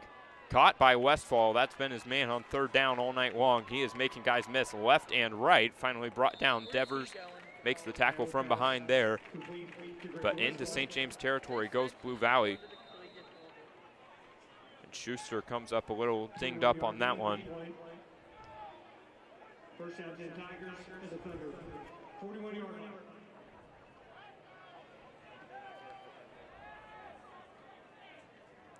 They're bringing him off now. Blue Valley making a quick sub as well. 6:08 remains on the clock. A little bit of confusion. They're subbing late, bringing Lockett on. Lots of confusion both ways. There's 12 seconds on the clock. Drop back, Aiello. He has all day back there. Goes to Stuvey, nothing doing. You know, he was trying to kind of direct his tight end away from the traffic there. He did so successfully, but just airmailed that pass, and it's going to be a 2nd and 10. And you've seen kind of what happens now that you talked about it, Will, St. James bringing in kind of their second-string defense, that JV defense. And you see what happens. Aiello has a lot of time back there to just sit back there, not really a lot of pressure on him. And that just puts the exclamation point on why the starting front for St. James is so good and why that linebacker core is so good. And incomplete going to Skahan there against Westfall. Wow, that is a late flag. You know, there was contact both ways there. They're going to probably throw that on Skahan. An update in another game, Mill Valley. They were up 63-0 at half, and not as good of a second half, only winning 77-0 against J.C. Harmon. So they will be advancing in their game. Wow, only 77. Only 77. And I would assume probably a running clock in that second half of the Mill Valley game. Still, obviously, an impressive win. Mill Valley, a team they've won, I believe, 5 straight at this level. St. James' first year in 5A in a while. That's the team you got to beat, right? That's kind of the powerhouse you look to, and they're shown why they're so good against J.C. Harmon there. The flag was thrown on Skahan, so Blue Valley will keep the ball in their possession. 5:45 remains. Drop back Aiello, 3-man rush. St. James in coverage again. Deep ball. And another drop. Man, if I was Aiello, I would be frustrated with my guys right now. He has given them chances left and right, and it has been all the receivers, but especially the senior Grady Westfall. He has just been making a lot of mistakes tonight for Blue Valley. He's had a good game. Otherwise, I mean, the catches that he has made have gone for 15, 20 yards per catch, it seems, in the second half. But I agree, Will. If I'm Aiello, I mean, that was a great ball right to Westfall, and it hit him in the hands again, just unable to bring it down. Another pass. Aiello looking, doesn't want to run, so he won't, and that one is chucked out of bounds. Looked like Hopper was the intended target there. You know, it felt like St. James last time they played against Blue Valley in the 20-10 loss. I felt like that was the worst St. James could play, outside of even B-Shore being hurt. That, you know, even when he was out there, St. James, there was a penalty every other play, plenty of turnovers, 10 special teams points given up. Today it feels like Blue Valley's that team. They've been making mistakes left and right. Now a 3rd and 10. Hopefully they can fix some of those mistakes for this play here. 3-man rush complete to Westfall. Taylor tries to bring him down. He cannot. And now he's doing some dancing out there. He is brought down at the 11-yard line. Like I mentioned, Blue Valley, this has been the nightmare situation for them. They obviously are a better team than the record, or than the score would show looking at their 6-2 record. But this has been a really disappointing performance for them tonight. Yeah, St. James came out and really hit Blue Valley with kind of a right hook that they did not expect, and they were never really able to get back up. You know, the fumble on the first drive, I think about that, and I think about if they would have gone down and maybe gotten a touchdown there, as they do so as I speak. But if they would have started the game with a touchdown, or started the game on a better note than a fumble on what I believe is the second play, this game could have gone a lot differently. St. James caught a few lucky breaks. Obviously, they had the roughing the kicker penalty as well. And they've been aided by a lot of drops, as you said, Will. But putting all those things aside, St. James has just looked like the better team. Their players have looked more aggressive. They just look like they want it more than Blue Valley does. And like you said, the 6-2 record, we know they're a better football team than 48-21. But St. James caught them on maybe an off night, and St. James put together probably the best game of football they've played this whole season. Aiello gets the 2-point conversion there. The few Tiger fans in the student section that are left are loving that one. It's going to be 48-22, St. James up with just 5 minutes left. You know, you mentioned it, Jonathan. This Blue Valley team, it's not been a good night for them, but you got to credit St. James. There have been a lot of times this year where they've played teams that are not having their night. They haven't necessarily, you know, played their best ball either. They've kind of played down to their opponent's level sometimes. St. James isn't doing that tonight. They look like they want it more, like you said. And I think you got to love the effort and intensity. You know, this senior class of guys, this is a class of guys that came in freshman year. None of them really played a lot of varsity snaps, if any. And they got to see a championship team, right? They got to see a team that won state. They haven't been back to that in 2 years. Now maybe a chance as seniors to get, you know, their first state win really as a big, impactful member on the varsity roster. And you're seeing a lot of those guys playing like they really want that chance right now. For sure, and I think they realize, I mean, it's no secret, everyone can take a peek at the bracket that this Blue Valley team, playing them first round, it's a game you've already played. You've already played this team. You lost to them. You know, they say when you have played a team once, playing them again if you win, can be even harder because you kind of come in with a little bit of a relaxed mindset, like, oh, we already beat this team. We don't really have to go 100%. And St. James proved tonight why you can never think that ever, because Blue Valley came out, and I bet they were probably thinking, oh, we got this. We got this in the bag. And it's 48-22. I mean, St. James really showed that they can hang with anyone in this 5A playoff. Absolutely, and I think, you look at the bracket like you mentioned, right? Blue Valley, that's a tough first game for the St. James team. That is not an easy first game.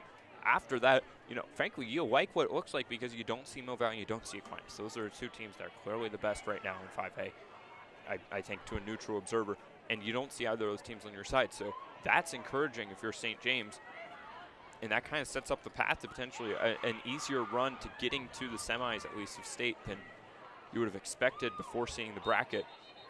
Jaworski, the senior, gets a carry. He got a couple there. We just saw the defense rotating a lot. They're rotating now on offense a little bit. Blue Valley going to call their first timeout. You got to give them credit, obviously, trying to win this game. There's no reason not to call your timeouts here, but the result probably not in doubt at this point.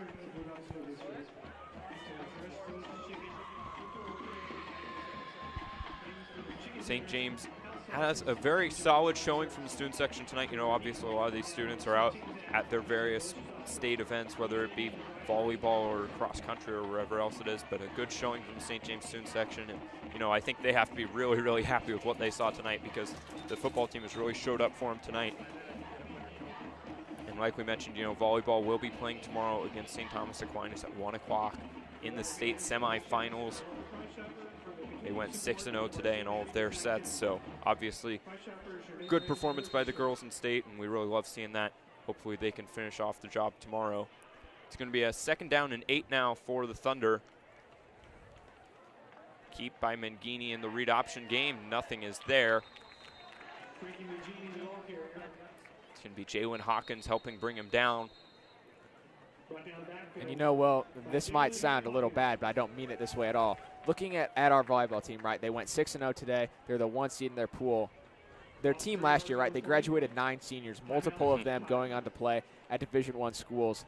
And with all that talent we lost, I'm just going to be honest, I did not expect our volleyball program to be where it's at right now, but they have really exceeded everybody's expectation. They've put together a really amazing season, and I think that just speaks to Coach Dorsey and the whole roster at just how much work they've put in, and not caring what talent they have, they're going to make it work. And they're watching their game against Schlegel last week to go to state. They just look like a dominant volleyball team, and I think that they've got a real shot at winning state.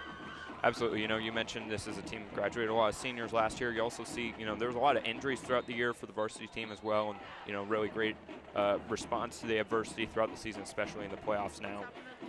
Playing against Aquinas has been probably the dominant team over the last 5 years in that matchup, but it's a great chance for St. James to, kind of reverse the course of that rivalry over the past 5 years or so and get a big win against the Saints. Obviously, we will be tuning into that tomorrow in Salina. It's going to be a quick pass now from Mangini going to Bruggeman. He's got some room to run. Here goes Bruggeman along the sideline past the 30-yard line. You see St. James are getting Bruggeman involved a little bit now that they've gone to the second unit. He's a guy who's gotten involved a little bit this year. Hasn't had a starting spot, but he's certainly rotated in a lot. I think St. James likes what they've seen from him both this year and for the future. Him and Alex Jett on the outside with Mangini, likely the quarterback, potentially John Hornback, the sophomore as well, playing some quarterback. I think they like what they return at those positions right now on the offensive side. I agree, and I think that practicing under and kind of being under the wing of Chase and Neeson has really helped Jett and Bruggeman as this season has gone along. Because obviously Chase, Neeson, two very talented receivers, probably top 5, top 10 in the EKL if you really think about it. And learning from them every day in practice, just watching what they do differently, what makes them so good, being with them in the off season, in the weight room, really helps the improvement and the development of these younger players. And like you said, Will, Brody has gotten involved a little bit this year. He's been playing on JV a lot. He's put up good numbers there. And so I think, like you said, his future is very bright for the St. James team. Now St. James bringing in even more backups. Number 40, James Bickelmeyer, a fan favorite out there right now at tight end. Listed at 6'6", and he is every bit of that. He is out there right now in the right slot for the Thunder. They're just going to give a quick handoff to Jaworski, swung down This obviously is just a heartbreaking situation to be in if you're a Blue Valley senior on this team. You've given so much to the program. It's been a really good season for them. I mean, a 6-2 record this year. They've played really well all year long. And this is I can't imagine this is how they thought they would go home against anybody, but especially against a team they'd already beat this year, and just a really tough way for them to go home for sure. But credit to St. James for making that happen, I think, as well. I mean, for sure. Obviously, you don't want to lose big. But really, losing anyway sucks. If you lose big, you feel like, oh my gosh, we just got completely outplayed. If you lose kind of on the last second, that sometimes can sting even more. It's John Hornback with what a run that was. Nice run there. Yeah, finally, flag thrown. That was end. pretty obvious. Yeah, and what a run! I mean, we're just seeing more guys getting in. You heard the big applause from the student section. They're loving it right now, and how can you not be? What a great play by the sophomore quarterback on the run, and then the penalty as well.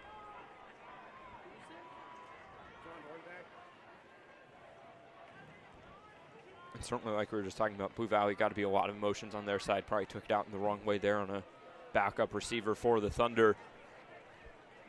2:53 left in this one, just one timeout left. We will call that St. James first down. A big play there. It is presented by Patrick Exteriors, a partner with St. James and the Crimson Club.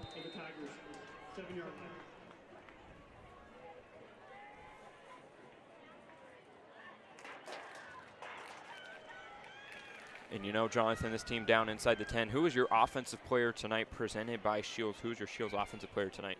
I think I got to go with Tyson B. Shore. I mean, it's his first game back in over a month. He comes back, and it looks like he hasn't missed a beat. He's able to orchestrate a 48-point game on the offensive end for the Thunder. He's been great. He's been spreading the ball around. He's been mobile around the pocket. Doesn't look like the hamstring's bothering him at all. He's been hitting his receivers. He's been making plays. He's just been doing a great job, and that sense of familiarity looks like it's back on the St. James offense. The deep ball has returned. They had a lot of success in that arena, and we know how much this season has meant to him. We know how much he hated being out and being injured, especially on that re-injury. I remember talking to him at school the next day, and he was very down in the dumps about it. And it's amazing to see him back in there, feeling so good, playing so well, and leading this Thunder team to a victory. Obviously, St. James has to be, outside of just his performance, has to be so proud of how he's, fought through this injury, doing everything he can to get back on the field for his guys. And, he is out there, and he has really showed up tonight and showed the difference he can make. St. James just going to kneel it out and then send the field goal unit out one last time. And really, B-Shore, he's been a great performer tonight.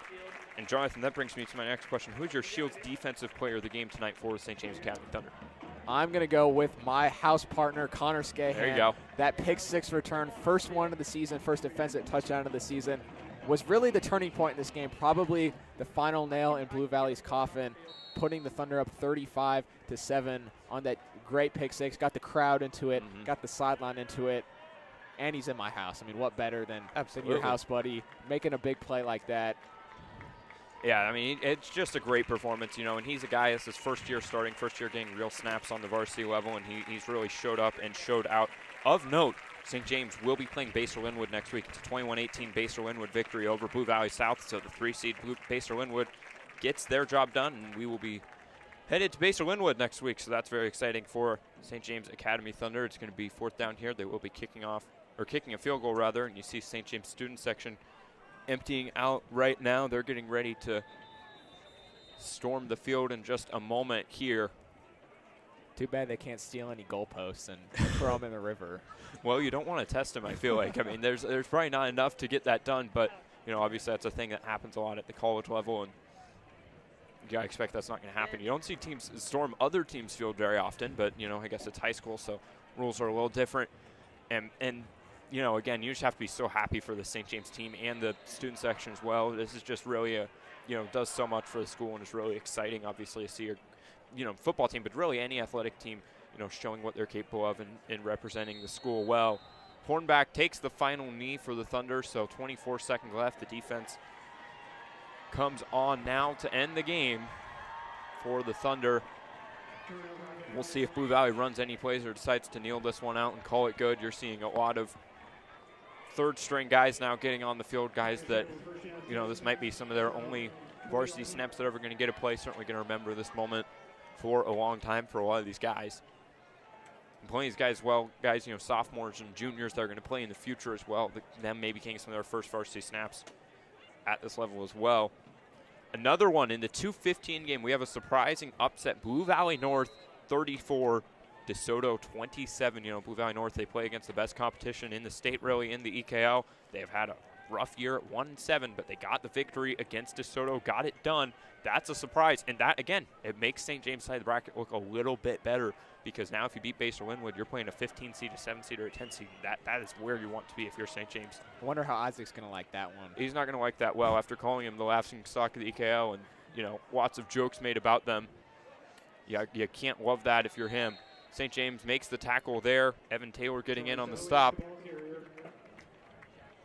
And I think that's going to end it. So Blue Valley falls to the Thunder 44-22, or 48-22.